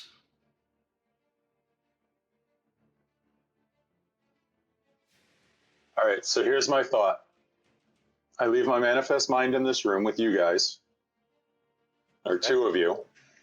One of you come down to the other room with me and give us like 2 minutes to get down there, and then we can pull the lever at the same time while I'm watching through the mind. So you want to leave your manifest mind here in this in the main chamber? No, leave it here where it is. Okay. In the chamber with the lever, Okay. so that I can watch them pulling the lever, and I can pull the other lever at the same time. Okay. So do you want anyone in this main room at all? No? Yeah, if one person can stay in here, watch the room, and the other person in the room with the lever, I guess so we're not too split up. Yeah. Okay, so then go ahead and move the 2 of you that well, Felix and whoever wants to go with Felix down here to this chamber. I'll go down there with you. All right. She does. You do note, Felix, even with your passive perception of 13, she does give you a bit of sympathy, but also knowing that she does not want to leave Ulmor and Hannibal by themselves without one of the 2 of you there, with both of them. Although Ulmor does have the ability to use healing spells, since he does have his bardic spells as well. Yeah. And he's a good bodyguard, so it's not the first time we've been stuck in a room. That's true. That is true. True, With true. all of the boulders Fighting something together. Caleb Door upstairs, yeah. So, all right, into here.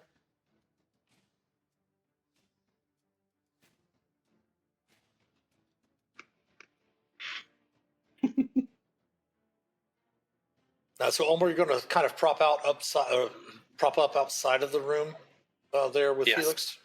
Mm-hmm. Okay, Felix. Kind of you can easily look through the manifest mind with Hannibal, and whenever the both of you are ready, you can both pull the levers to see what happens. Whenever you're ready. I can't talk through the mind, so. Yeah, he's just watching you. Whenever you start to pull it, he's going to pull his lever, Hannibal. So when you're ready, go ahead and pull it. I pulled it. Okay, pulling the levers into the down position at the same time. First, you hear Hannibal and Shae hear a grinding of stone upon stone, very close to you.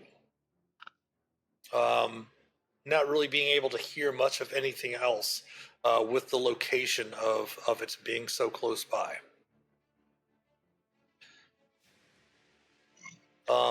Down to the south, Phelix and Ulmor, you hear clockwork grinding of gear upon gear and also the movement of stone upon stone. As you hear movement down there as well. Give me 1 second. It's grinding. It's working. It's alive.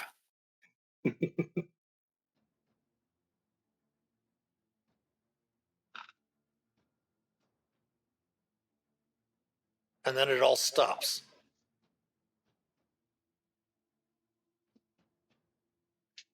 And how did the viewers like how that did you all, again, you get to see my map, how things work?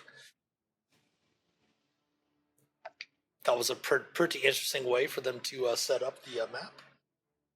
But yeah, then it all stops. Phelix, Ulmor, and Hannibal. Okay, Phelix, it stopped. What do we do now?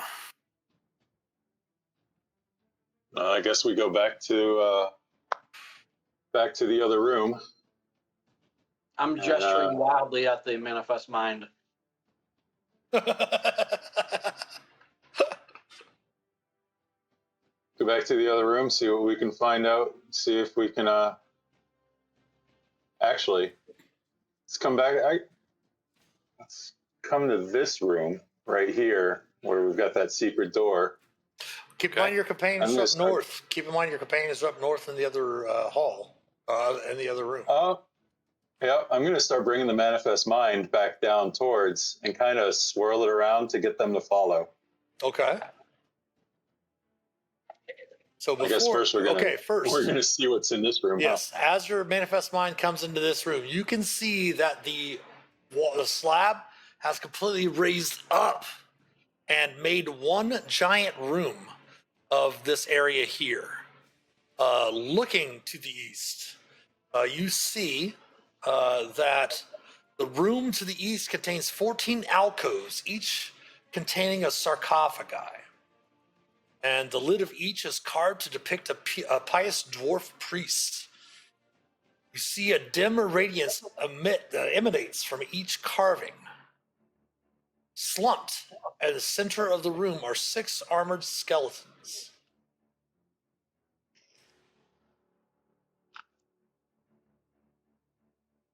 Ulmor, wait. I'm waiting right here. Give me just give me a simple intelligence check, if you would, Phelix. Oh, I think I did a save instead of a check. Hold on. Yeah, you're fine. Go ahead and there you go. They look very, very similar to the creatures that you fought in the entrance chamber of this crypt. Oh, okay. The crypt guardians that you faced earlier. Those things were pain, if I remember correctly. Oh.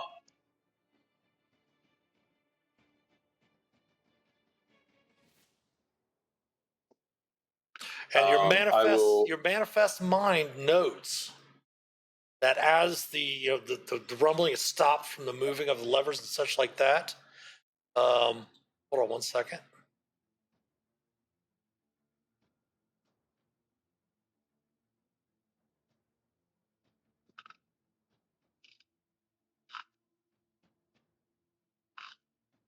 That the creatures start to actually start shifting and twitching as they all begin to stand. And you note 3 of them kind of move in this direction.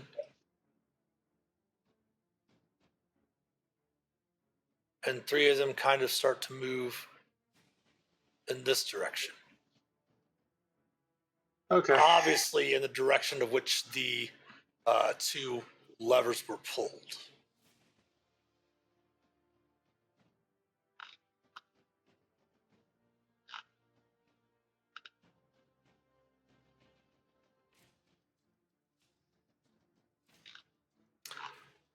Hannibal, give me yet again another active perception check.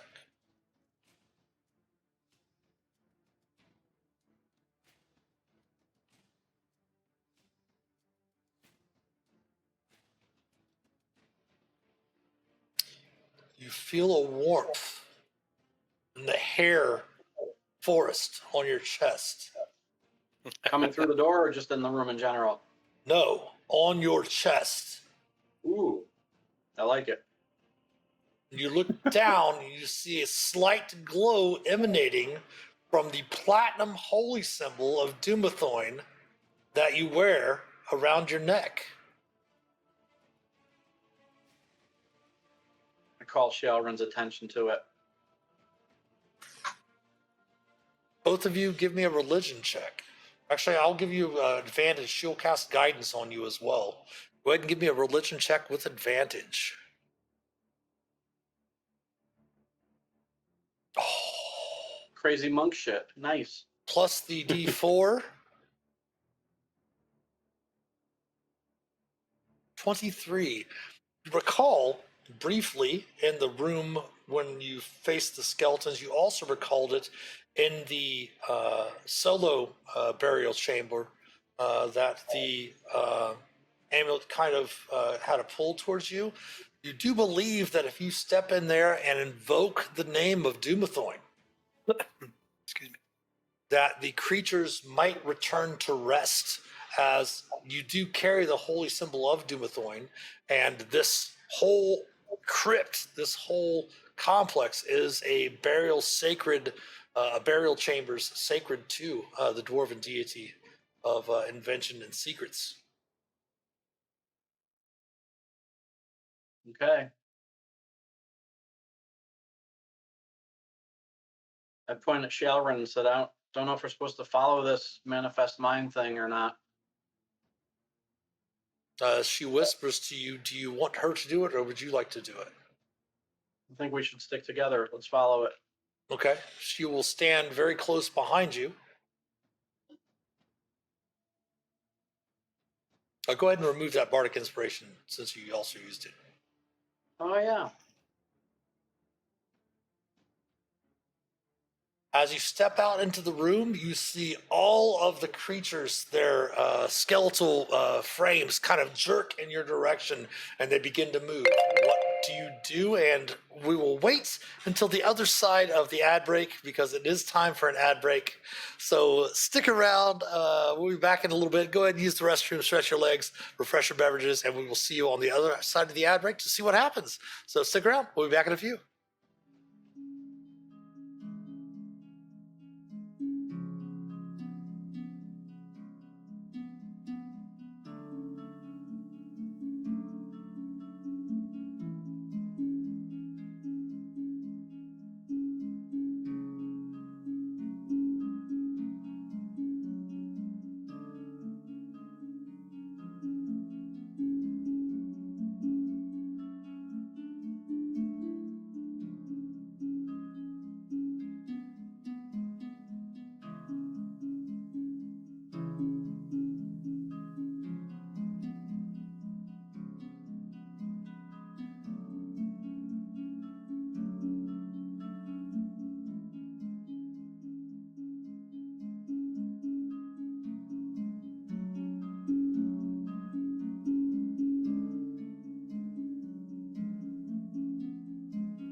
All right, welcome back on this side of the ad break. As Hannibal and Shaelrin, following the manifested mind of Phelix, entered into the chamber, the Crypt Guardians turned all their attention towards Shaelrin and Hannibal. Hannibal, if you wish to, before combat, or before I should say, initiative is rolled, go ahead and give me a religion check to invoke the name of Dumathoin. I'm gonna rock the inspiration. Okay. Keep in mind. All right. You see one of them turn and go back over and become inert again. So what we're going to do is we're going to put a little orange, burnt orange marker on that to show that it is inert. But it is initiative. Hannibal, Shaelrin is going to give you her initiative to her blessing to where you have advantage on your initiative roll. So go ahead and roll again and take the higher of the two.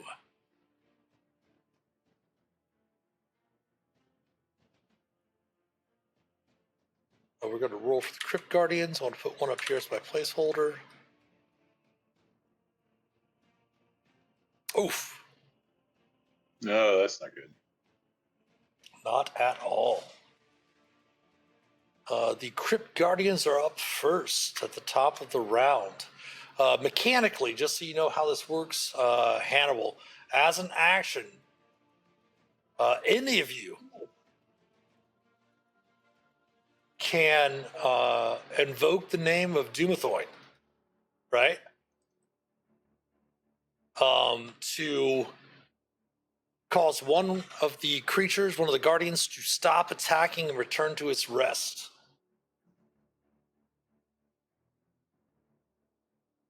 Okay? Okay. Okay.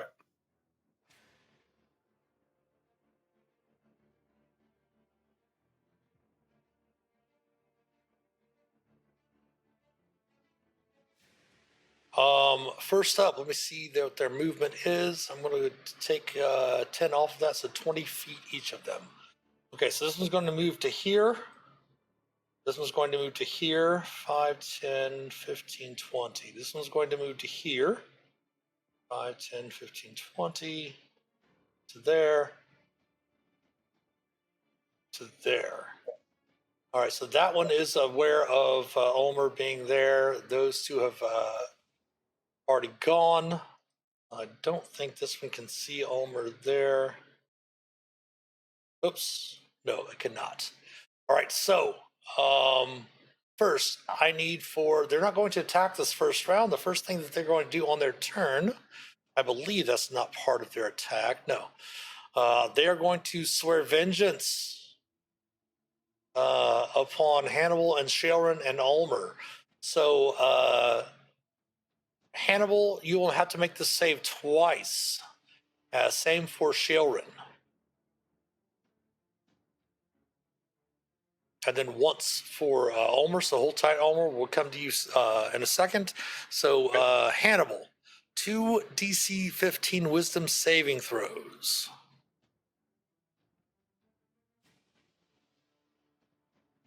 Okay, you're good on the top one, and you do not have the crown, so you are paralyzed by this guardian here.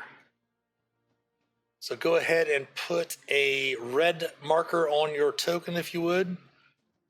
There we go. Perfect. That way you know which one you're frightened of. And then we will have Shaelrin attempt her 2 wisdom saving throws. At least we have the 2 characters with the highest wisdom saves in the room, right? Yeah. Oh my gosh, but she will fail as worked well. out so well. Right to this one. So we'll put a blue on this one, and we'll put a blue one on this one for Shaelrin. So both Shaelrin and Hannibal are paralyzed. Your conditions from being paralyzed, let me go ahead and put that into chat for you.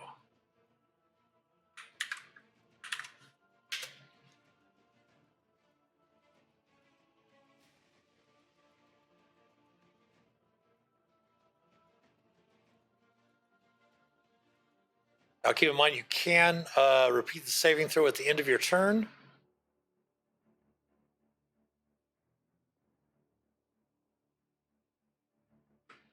And let me double check something. This is going to bring something up very interesting to see. I'm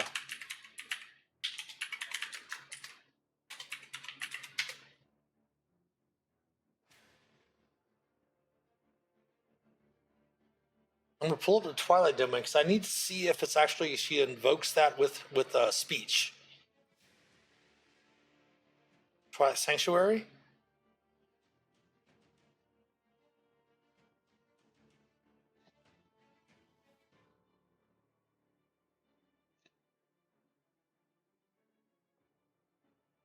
She cannot move. And unfortunately, she has to present her holy symbol in order to do that. So she cannot move. So she cannot use the Twilight Sanctuary.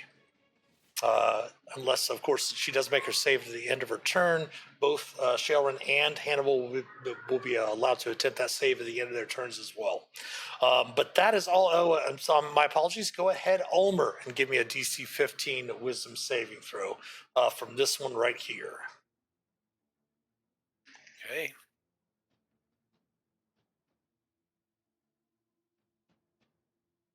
Ulmor, you too are paralyzed. Go ahead and put a green marker on your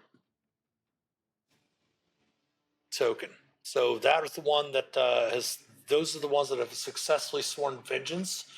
Even when you get the paralyzed condition removed, go ahead and leave that token on there. That way I can see which ones have sworn vengeance against each one of you. Shaelrin is up. She is paralyzed. She can't do anything until the end of her turn. She can attempt to make the wisdom saving throw again. So she's going to attempt that wisdom saving throw, the DC 15. She is still paralyzed. Oh my goodness. Phelix, you see all of this happening with your manifest mind. Thanks, Phelix.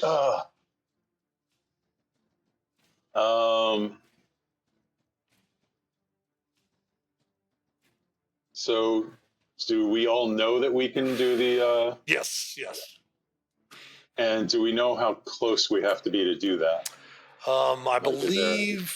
Let me double check here.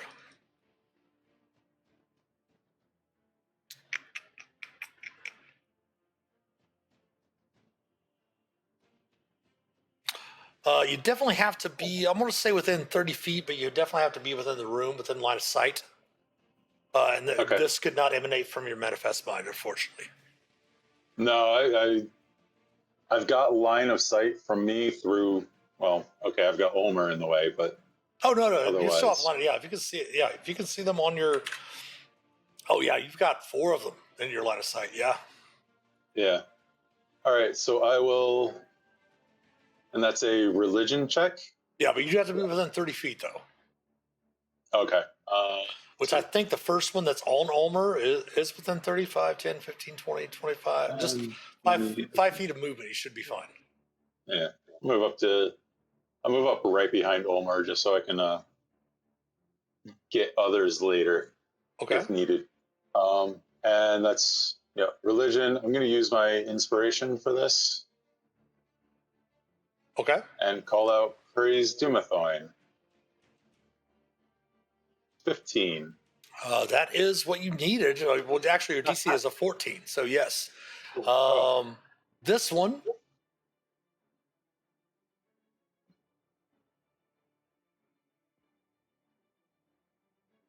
is going to come back here and become inert. Go ahead and remove your green marker, Ulmor, and you are no longer paralyzed. Whew. That's better. Thanks, Phelix. That would be your action. Any bonus action?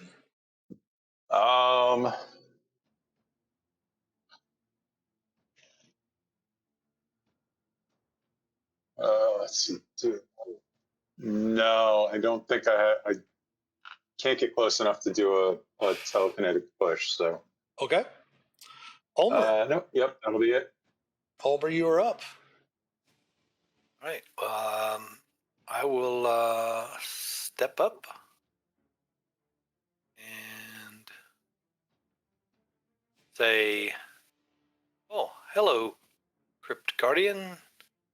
I'll say, "How'd that go, Felix? Dumathoin? Yeah. Praise Dumathoin. Praise Dumathoin." Directed at this guy. Okay. And what is it again? The roll? Your religion check. Religion check. Yes. Okay. Here we go. Oh, nice. Woo-hoo. All right, Hannibal, go ahead and remove your conditions.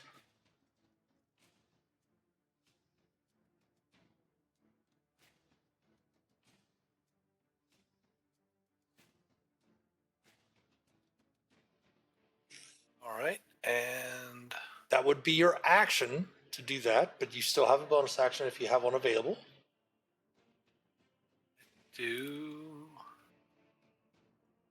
and I'll go ahead and use it. I'm going to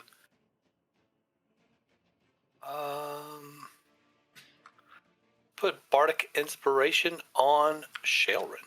Okay. I'm going to play a little drum and try to inspire her because she just looks kind of frozen for the moment. That's a D6 right now, right? Yes.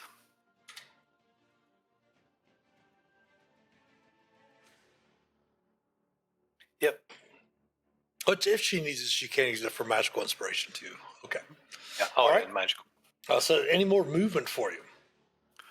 Yeah, I'll go ahead and step up a little bit more. Okay.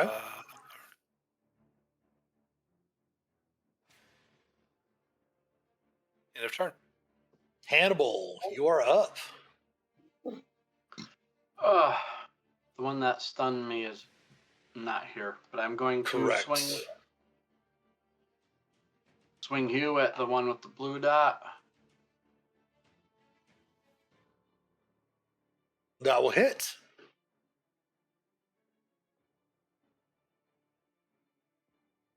Take another swing at these wooden Crypt Guardians. Oh, that will hit.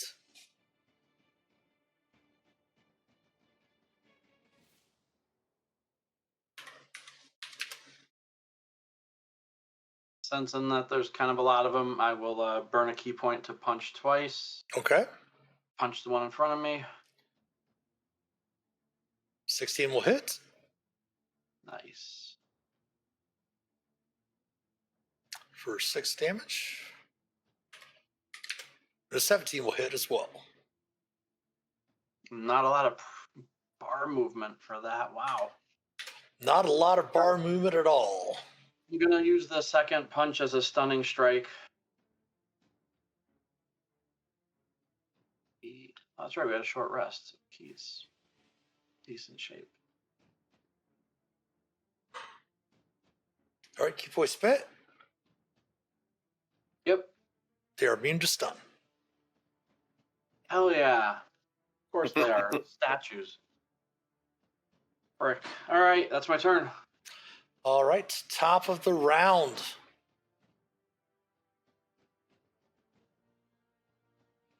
This one here is going to use this action on Ulmor.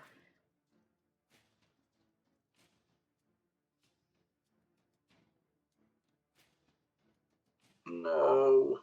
No.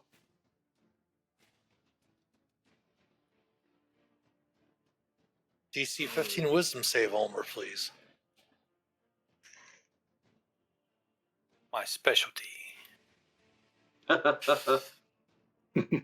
Ulmor, go ahead and put a red dot on yourself and the paralyzed condition. Oh, okay. These 3 are still inert over here. This one up here, Hannibal. Yes. Please give me a DC 15 Wisdom saving throw.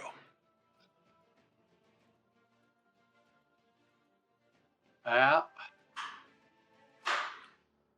Saving throws.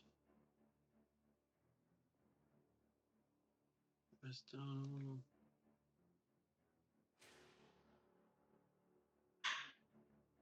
Nice. This one, however, is going to attack Shaelrin. No.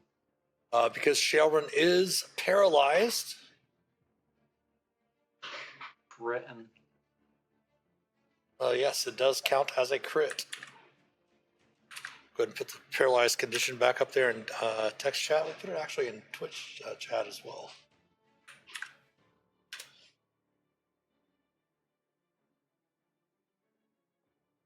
Let me double check some stuff here.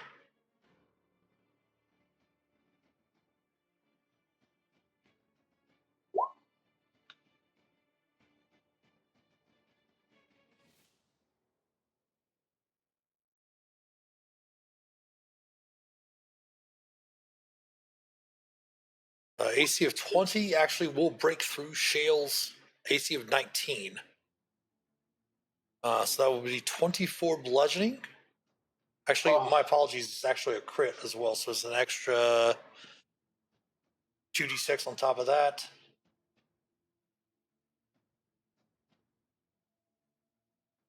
So 24, 30 points of bludgeoning damage.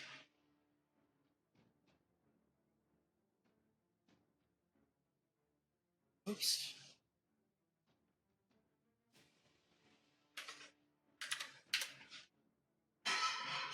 And then we'll attack again. Did you want to use your reaction before it attacks again, Hannibal? I do. I was reading all of the details to see if there's anything better. I'm going to take a hue attack at the Crypt Guardian.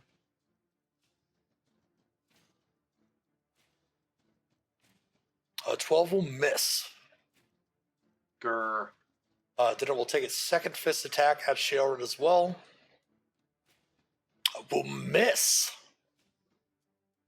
Because of the breastplate and such that she is wearing. That would be all of their attacks. This one tried to Vengeful Glare Hannibal. This one did succeed on its Vengeful Glare against Ulmor. That was its only action, and this one did take the 2 attacks.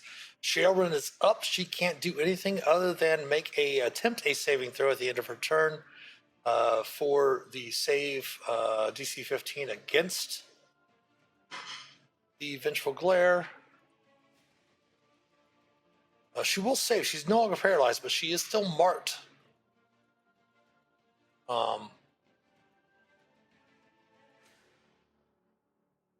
By the Crypt Guardian. But that is at the end of her turn, so she does not have any other actions. Phelix, you are up. All right. I'm going to move up to here. She does turn and look and give Phelix the same look. Give Hannibal the same look that Phelix gave Hannibal when Hannibal decided to attack on his turn. Phelix, go ahead. Focus on this one. Uh-huh. And say, praise Doomathoin. I don't have an advantage on this roll, so cross fingers. 15. 15 will indeed count. Yes. Oh, I should do that. It's the look that she gave you when she became unparalyzed.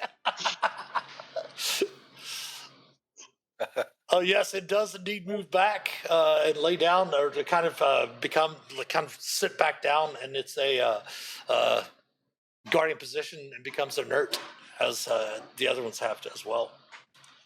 That was your action, Phelix. Any more movement or bonus actions? No, I think that was all my movement, and I don't think a shove's going to help at all in this particular situation. So okay, Ulmor, at the end of your turn, you may make another Wisdom saving throw. DC is 15. Okay. Nice. Hey! Oh. You are no longer paralyzed, but you still do have the mark of vengeance from the creature. Okay. Yes. right. No Nice. And Hannibal. I scooch up one. I wheel around on this one in front of Ulmor, and I pick my axe up and sheath it and hold up the holy symbol and praise Dumathoin. All right, I will give you advantage since you're using Dumathoin's holy symbol. You actually denied taking coin and took that instead for part of your treasure. So go ahead and take advantage on your religion check. Nice. Go ahead and remove your vengeance, Ulmor. All right. Ulmor, do you want to take an attack of opportunity? No. If it's going away. Okay, just like wanted to that. check. No, Just wanted if to it's check. going away. No. You know, it is Ulmor. I just wondered, you know. He was happy to see it go away now that he can move. Mm-hmm. Any more movement or bonus action, Hannibal? No.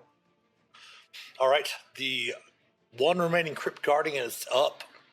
It is going to turn and attack Hannibal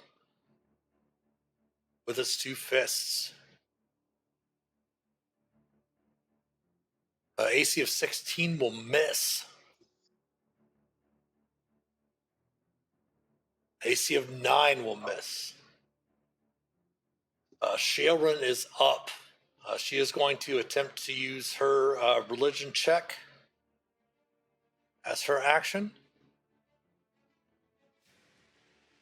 And this one, too, will go inert and move back over. Go to their position in the center of the room, taking you out of combat for the moment. For the moment. Oh, man. Wow. Those things. It's tough. That could be bad for us. Let's not wake those guys up. Or animate them or whatever they're make them move. Sharon will reach into her pack and pull out a potion of greater healing. So it'll be 44 plus 4, right? Mm-hmm. Nice.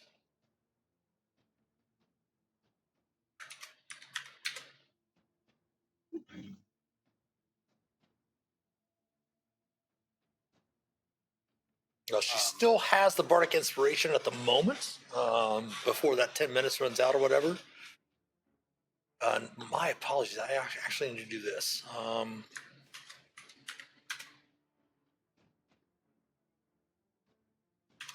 forgot she had the temporary hit points. Okay. So she's pretty close to full. All right. What do we do now, friends? She says.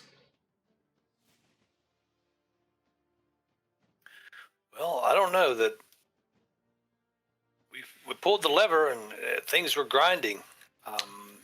Was this the only thing that moved? I heard stuff in the walls that was moving. Well, we've got a door. Felix, Down give me a. You're actually with your perception. Give me. You already have a passive perception of 13. Go ahead and give me an Arcana check. Yes. 26. You do note that there does seem to be a fairly thin line of arcane runes that where that wall disappeared. Can you see that line there? Yep. That you can easily surmise if you pass over that line, those Crypt Guardians would become inert, would actually become animated yet again. That's a good thing I didn't keep moving then. But there's two doors over here. Ulmor steps forward and said, "Hey, wait! Look, there's a door down there." No. No.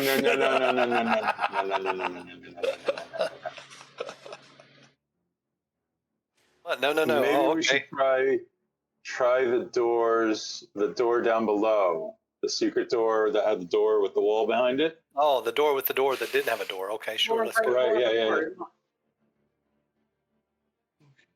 Considering there was movement down in that direction too.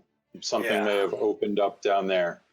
Yeah, I don't but- want to disturb those crypt guardians. No. I was going to say between the both of the groups that were by the levers, you definitely can tell that not only did this wall disappear, but something inside deeper to the east from where where Ulmor and Phelix were. That's where you hear the grinding of stone as well.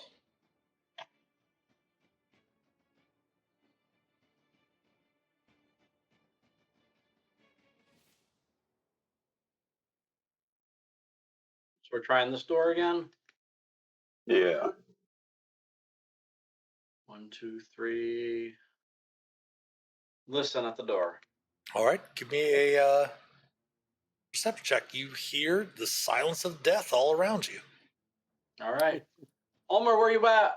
Open the door. I'm right here. As you wall. open the door this time, give me a second here.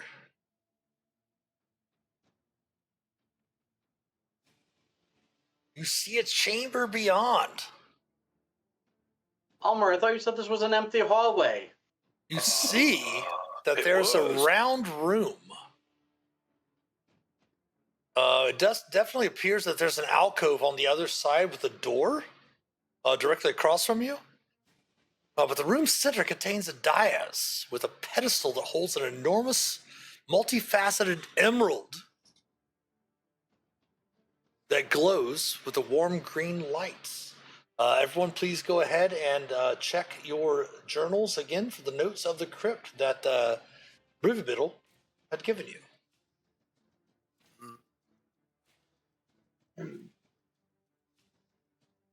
Yep, he's looking for the massive emerald. He said, if I remember correctly, I think he wanted us to chip off a little bit for him. Yeah, he said that. The Guess it may just be too big for him to carry. Huh. Oh, look at that thing glowing. Put it in the bag. Not sure how much of a good idea chipping off a piece is, but Yeah, seems a shame to waste it. I'm gonna let's take take one step a closer in, look. and then we'll scream. You do note that there is not only an alcove directly across from you, there's also one to the south as well. Got it. Another step, calling Ulmor. As you step into the room, hold tight, please. Holy shit. I will allow Ulmor, since you did say you were calling Ulmor behind you. We'll let Shaelrin and Felix move down to at least there. Oops. Uh, As soon as you enter the room, you see three creatures manifest.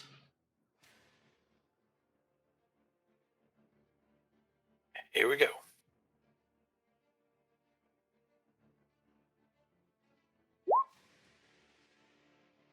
Ma! Ooh.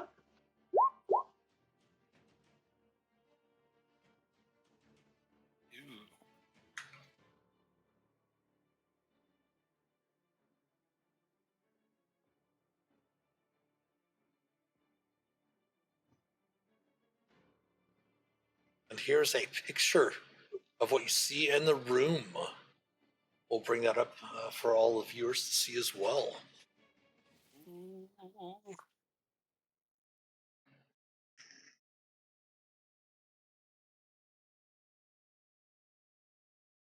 This is fine. Everyone, again, select your tokens and go ahead and roll me initiative.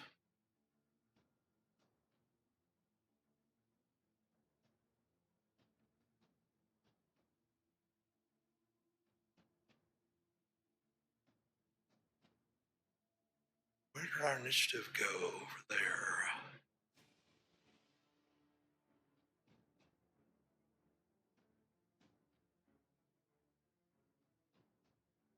where'd it go? There we go. Ah, there it is. There we go. It's right there, Felix.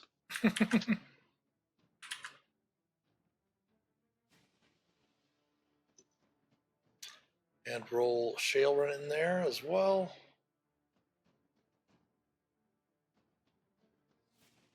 Felix, you're up first. I am. I'm going to send the manifest mind in. to see what it is that Hannibal is seeing. Sure. Keep in mind that your companions don't count as difficult terrain because it's kind of incorporeal. You can move it through your companions. Yep. They don't count as difficult terrain for me either, so. That is true because you are a Lightfoot halfling. Let's just go right to the center of the ring. Actually, we're going to stop here, see what we can see, and then move to the center. Ooh.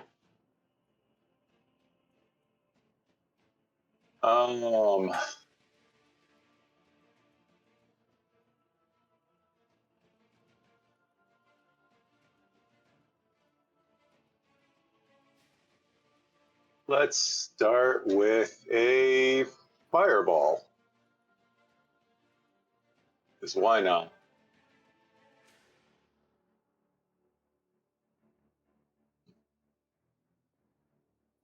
Put it. And I can't move it anymore. I'll move it over there for you, so place it where you'd like. All right, I just want it here so I can get all of them and not hit Hannibal. Gotcha. And I'm going to do this as radiant damage. Okay. That I get from having Spirit Shroud in my book. Spirit Shroud, yep. So that is a DC 16 Dex save. That's it. Okay, go ahead and roll the damage up and all that stuff like that for me. Nice, 26. 26. All right, we'll start with the one right beside Hannibal first. Attempt dexterity saving throw, DC 16. It will fail, taking 26 radiant. The one to the east over here.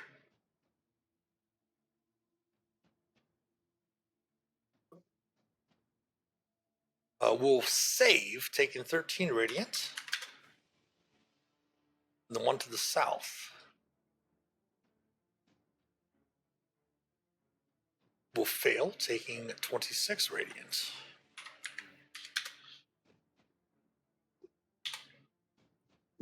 Anything else for Phelix? I'm going to take a 5-foot step down here behind Shaelrin. Okay. And so I got a little easier path once everyone else is in the room. Mm-hmm. And that'll be it for me. All right. 5, 10, 15, 20, 25, 30. Shaelrin will move over to here. She is going to pull out her holy symbol. And she is actually going to use her channel divinity, the one she has left, since she has one every that replenishes on her short rest. She's going to attempt to turn undead. Oh, cool. To at least try to wrangle them up to where you can fight them one at a time instead of multiples at the same time. So they all need to make a DC 15 wisdom saving throw or be frightened of her and have to move away from her. Actually, I think her wisdom, her save is still a 15. That one is turned. Unfortunately, they are too powerful for her to destroy. I'll do the one to the south here next.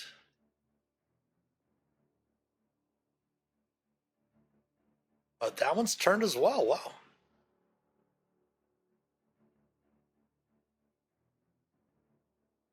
I don't think they have anything against turning, do they? No, they don't. Okay. And then the one over here on the far side of the room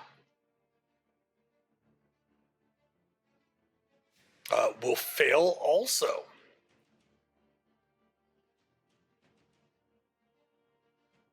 And then she is going to move right to the edge As the creatures cannot move closer to her, they have to move away from her from the turning effect. On their turn, they have to turn. They will have to use their movement and everything to move as far away from her as possible. So the wraiths are actually up after her. This one is going to move over here to the wall. This one's going to move back here to the wall, and this one's going to move over here to the wall. Actually, this one's going to actually move over here to the wall. Ulmor, you're up. You see Sharon kind of pointing with her mace, well, actually her shield, with her shield, and kind of point to the one to the north up here. Okay. All right. I'll just scoot on by Hannibal. I'll say, excuse me. And I'll try to go around him, but I can't seem to move. No problem. There's 5, 10, 15 to there. Yes. Okay. And I will go ahead and rage. Okay. Last time. Yep. And I'll hop up and swing the staff. Okay.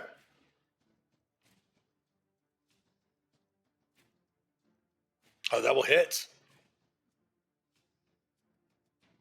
For 11, again, the poison does no damage. Okay. Swinging once again. 14 will hit. Oh, all right. For another 11. Okay. But it is no longer frightened. All right. Only frightened of me. In turn. That is true. Hannibal, you're up. Again, you see Sharon's shield arm kind of pointing to the one that Ulmor is on. That didn't provoke when it was next to me and she feared it, right?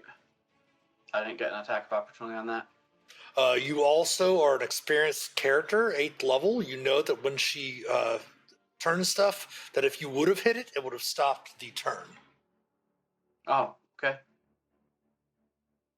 5, 10, 15. I will hew at this one above Ulmor. Gotcha. That will hit.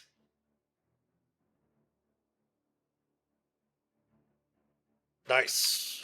We'll hew again. That will hit as well. Finishing that one off. So I started here. So 5, 10, 15, 20, 25, 30. That would have actually just been 10 feet of movement. Okay, that's right. Diagonal. 3, Yeah. 5. Yep, I will. Used to playing 3-5, yeah. Every other square diagonally is extra 5 feet. I will use a stunning. I will use a flurry of blows Okay. on this one. Punch it. 8 will miss. And I will punch it with the second. 12 will miss. Ooh. All right, and then I'm not stunning, striking anything. That's my turn. But you didn't hit it, so it's still turned. Yeah. Top of the round, Phelix. All right, I'm Obviously, going with to, your manifest mind, you can see everything that's going on in the room. Yeah. I'm going to mosey my way in. 5, 10, 15, 20, 25. Actually, no, we're going to do 25 to here instead of there. Okay. What do I got? What do I got? Nope, I should have kept that prepared.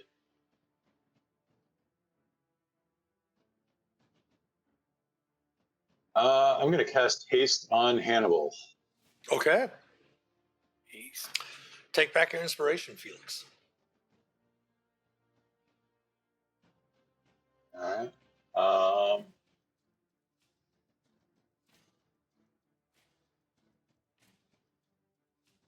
I think I will leave it at that. Post haste into the chat so everybody can see.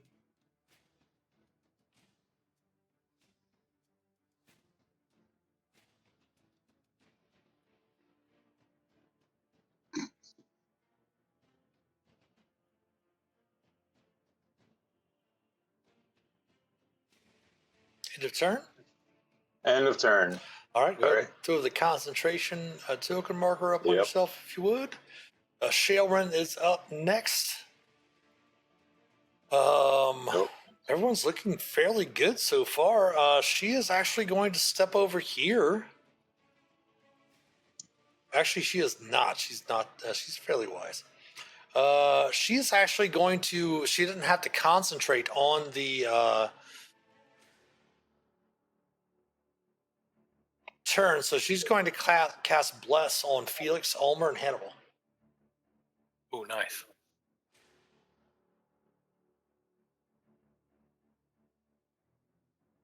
He like you some bless. That does give you a D4 extra to your saves and your attack rolls. The Wraiths are up. They are going to cower there. I believe on the turn, though.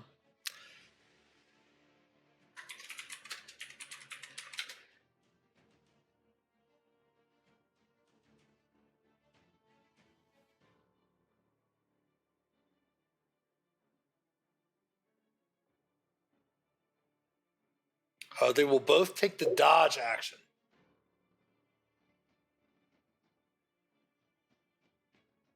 Ulmor, you're up. All right. Hannibal, I'm here with you, buddy. Swinging the spotted staff.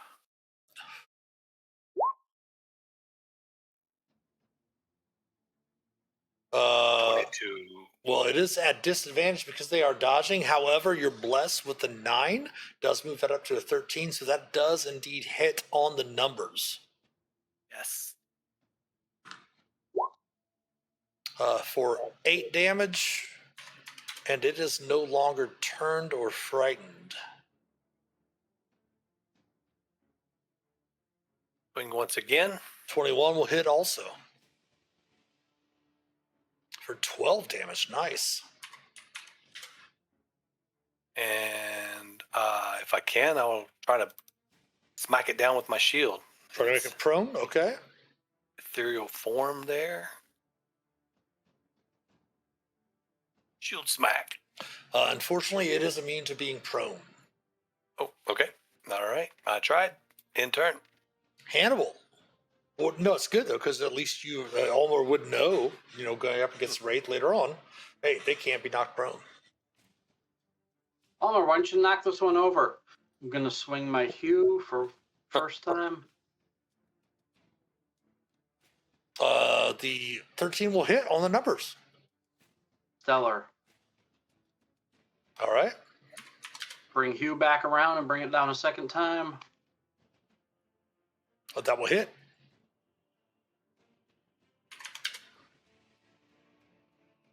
Coming out of the hue swing, I will drop another key point and stunning flurry of blows this one. Okay. First punch. That will hit also. Nice. And second punch. Wow. Yep. I will have to take back what We'll have to take back what I said at the beginning of the session. You guys are rolling great at the end of the session. In turn for Hannibal. I just growl at it. Yep, that's it. Top of the round, back to Phelix.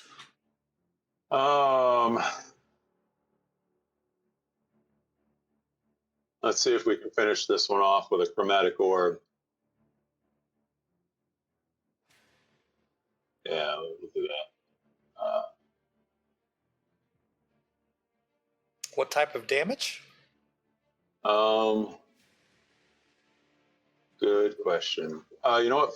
Force damage is first level, so Okay. I have magic missile there. The 21 will hit. Yes. That's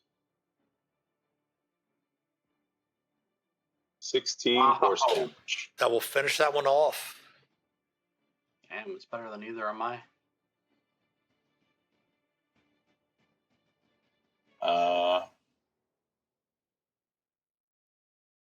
And that'll end my turn. All right, Shaelren is up. She's going to be a bit emboldened. but then she's wise and she thinks better of that. And she's going to maintain the concentration. I need to put the concentration on her there. Maintain concentration on Bless. She does still have it turned. She is going. I don't believe this spell is concentration.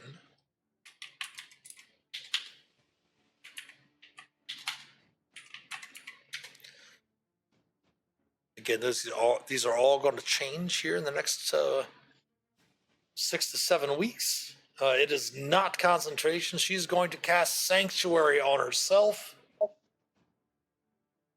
and step back, being ready to heal everyone. Actually, she's going to step forward a little bit so the creature does not move. Again, the Wraith just takes the dodge action. Ulmor, you are up.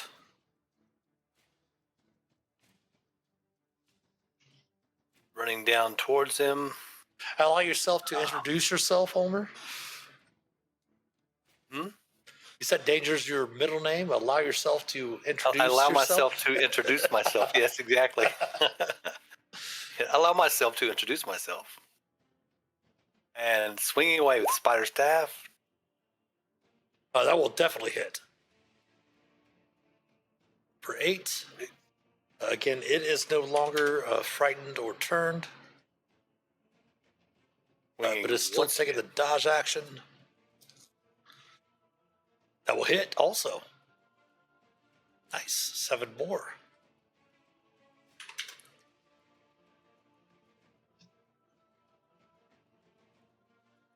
Any bonus action?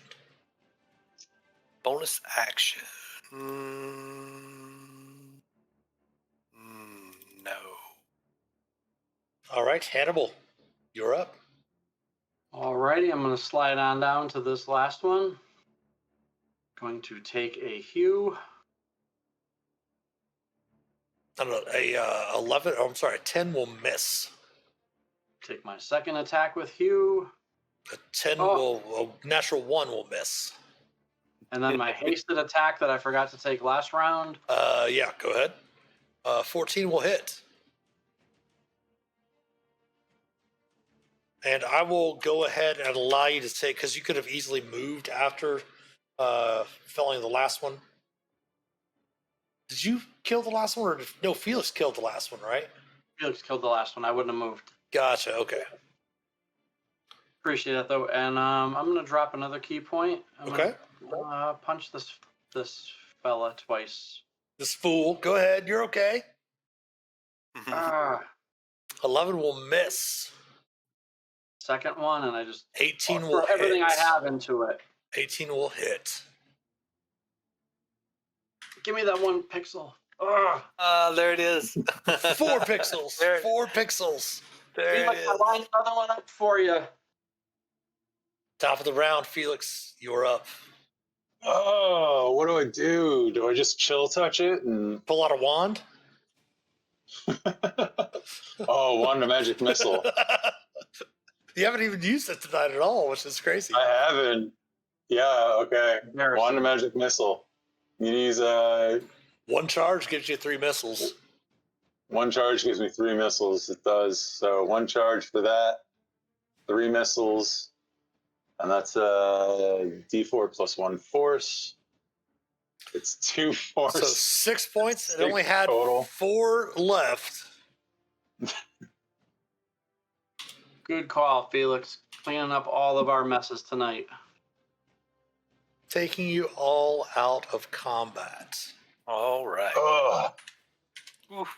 Well done, everyone. Well done. Looking about the room, again, you note that this actually is not an emerald.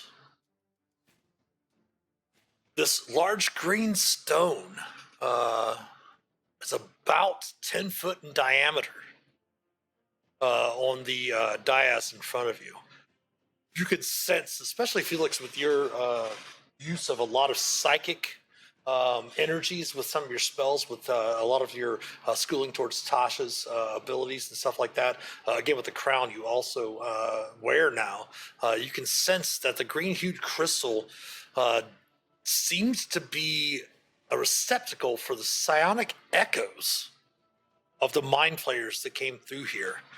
And it does seem that they might have used some sort of desecration on the gemstone.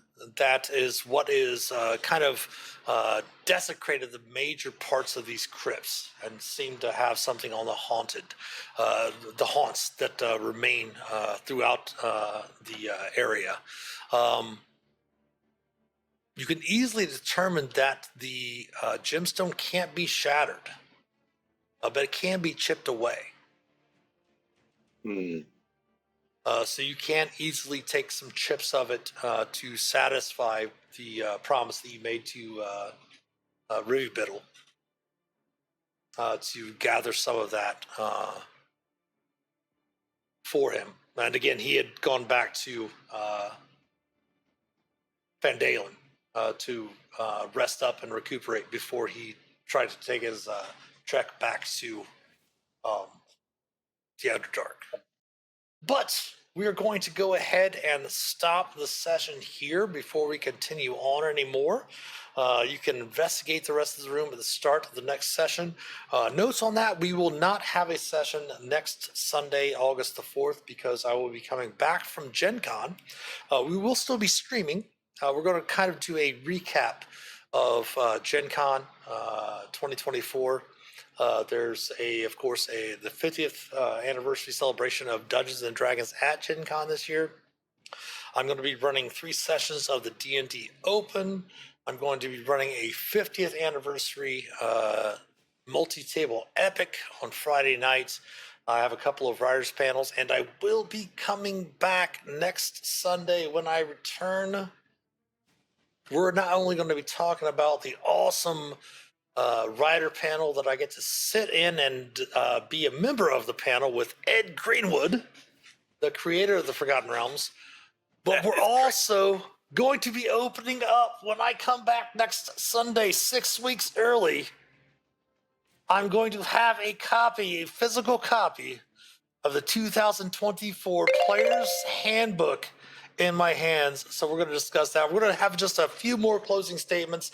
We do have an ad break coming up, so stick around for a few moments. We'll discuss some of that Gen Con recap after the ad break, so stick around. We'll be back in a few.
All right, we are back on this side of the ad break.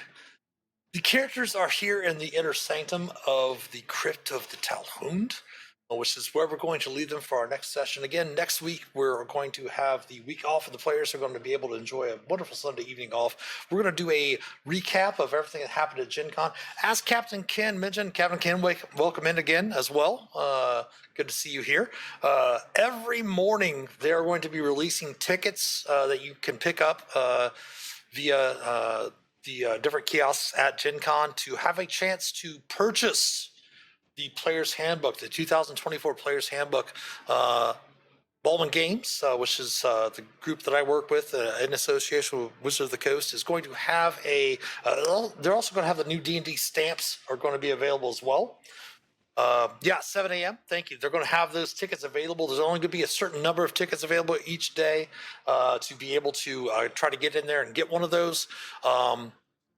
They're going to, of course, that'll give you a chance to get into the line over there. They are only going to be accepting credit card payments, so make sure that you bring your credit card or debit card with you. They will not be taking cash for those purchases to be able to get in the line. And if you happen to get one the first day, if you want to get a ticket the next day, go through. But it's only one ticket a day for each badge that are there to be able to go over to purchase the new 2024 Player's Handbook. Again, next Sunday, we'll be going through and just doing a recap. We'll be talking about really won't be able to say much about the D&D Open. I did get the player characters, the pre-gens that the players will be using. I'm not going to say anything about the player characters other than they are freaking awesome. If you have a chance to play the D&D Open, I'm running 2 sessions of the first round on Thursday. There's going to be round 1 on Thursday, round 2 on Friday, and then I'm also running a session of round 3, the final session on Saturday at 7 p.m. We do have going to be sitting down to run a session of the 50th anniversary multi-table epic for Adventurers League on Friday night at 7 p.m. called Age of the Dragon. That is a tier 1, tier 2, tier 3, and tier 4 epic. And it is going to be epic. I will let you know how epic it is once I get the final copy of the adventure, which is still in the works. But it's got a lot of great stuff in it. It's going to be journeying through.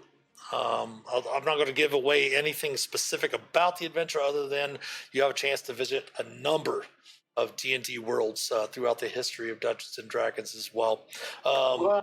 We're also going to be going through and doing a couple of writers panels on Friday at 1 p.m. I'm doing a writing panel sitting on there for questions, Q&As about writing the different storylines that we've put together for Wizards of the Coast and Baldwin Games via whether it be Moonshaes or the Dreams of the Red Wizards, the Dragonlance adventures as well. A lot of discussions about the older Moonshae adventures, the older Dreams of the Red Wizards, as well as the new campaigns that are out as well. And then on Sunday at noon, there are still tickets available. Last time I checked, we actually had to move our Saturday panel to Sunday at noon, which is going to be in the JW Marriott, just down a couple doors down from Griffin Hall, where all of the D&D stuff's going on with that panel of writing and shared worlds, basically. Obviously, the main person on that panel is going to be Ed Greenwood. We're going to be discussing us writing and creating stories in the Forgotten Realms and his ideas of talking about, the Forgotten Realms, his world that he created being open to other authors and writers and content creators creating stuff in his awesome world, and hopefully I'll be able to. I'm hoping to make sure that everyone's okay with me recording it, kind of see it from my perspective, and then might even share some of that video. But again, talking about discussing that with the Player's Handbook as well. Also, I did want to put this in here in chat. Speaking of writing in the Forgotten Realms, a brand new adventure of the 15 adventures, of which I was the story lead. The 8th adventure, which is a multi-table epic, which can be ran as a single table as well for tier 2 or tier 3 characters. It is written for the Adventurers League, but you don't have to play Adventurers League to run these adventures. They are completely compatible to any sort of homebrew game you might be running in the Forgotten Realms. It is called The Burning of Aglarond, and that is up on the DM's Guild as of last week, so definitely check that out if you have a chance. And then, of course, Design Lizard, brand new album out on Spotify, Apple Music, all of those different things. Check that out as well. It's called Revival. Is that what it's called again? Revel. Pardon? Revel. Revel. Yes. Go ahead and pop that link up there again if you would for that. Definitely check that out. Fellow musician, good friend. Definitely check out the band and all of that. Tomorrow we'll be back tomorrow evening for a relaxing around the campfire stream, playing some Dead by Daylight. Tuesday evening we have a bonus episode of our homebrew game, live D&D of Vecna Eve of Ruin. That'll start at 8:30 p.m. Kind of as a send-off before we head out to Gen Con. We will not be doing any streams on Wednesday, Thursday, and Friday this week. Those are going to be offline this week just because we are going to be at Gen Con running a bunch of games. So if you happen to be at Gen Con, feel free to stop by the Griffin Hall in the JW Marriott, which is connected via a couple of sky bridges to the convention center. I'll probably be on the floor of the convention center probably Thursday morning just to pick up a few things. I always go to Crystal Cast to pick up their commemorative set of Gen Con every year. And then I always avoid the floor after that because it becomes a madhouse. But anyone else have anything to say before we sign off for the night? Thank you. I had fun. It was a good session. It was really fun. It was a lot of fun, and we will leave the characters again here in the Inner Sanctum. We will pick that up the Sunday, which would be the 11th of August. That's next Sunday will be the next time we're running Phandelver and Below, the Shattered Obelisk. But thank you all for watching tonight. Have a great rest of your evening. We definitely appreciate you taking the time to spend your evening with us, hanging out, playing the world's greatest role-playing game. We are going to go ahead and go to our end scene, but we are going to also read into another streamer. Most likely, we're probably going to, I'm going to check. I think Mandy might be on with their games. Probably reach to there as they did stop by earlier to say hello to us. So stick around for that raid. But other than that, take care. Of course, thanks to all of our supporters, especially our patrons from Patreon. If you'd like to help support the channel, please consider becoming a patron or subbing here on Twitch, twitch.tv/themasterofdungeons. We do love your Prime subs. They are free to use. The link to our Patreon page as well as our YouTube channel and all of our social media accounts can be found in the About Us section below here on Twitch. Subscribe to us on YouTube if you would. It is free. Design Lizard does a lot of awesome work trying to get those videos up every week when we're done with our streams and such like that. It is free to do as well to subscribe to it. Go ahead and like and comment on the videos if you would. Share them with your friends. Follow us on Facebook, Instagram, Twitter, all of that. Give us some likes, retweets, all of that good stuff. Every sub, like, and share helps us immensely. Again, thanks to you all for following. We did get over 300 followers finally, which is really, really awesome for us. Just everywhere, nowhere to go but up from what we're doing. You can also chat with us by clicking on the About Us section below and join the Master of Dungeons community Discord server, where you can help shape an accepting, caring, and inclusive community. The merch store is also open. Anything you purchase from the merch store will definitely directly help support the channel. Also, Victor Von Doom, Robert Downey Jr. It's amazing. Thank you all for watching. And be safe. Have a great rest of your week. Have a great evening, and we'll talk to you soon. Until then, happy adventuring. Take care.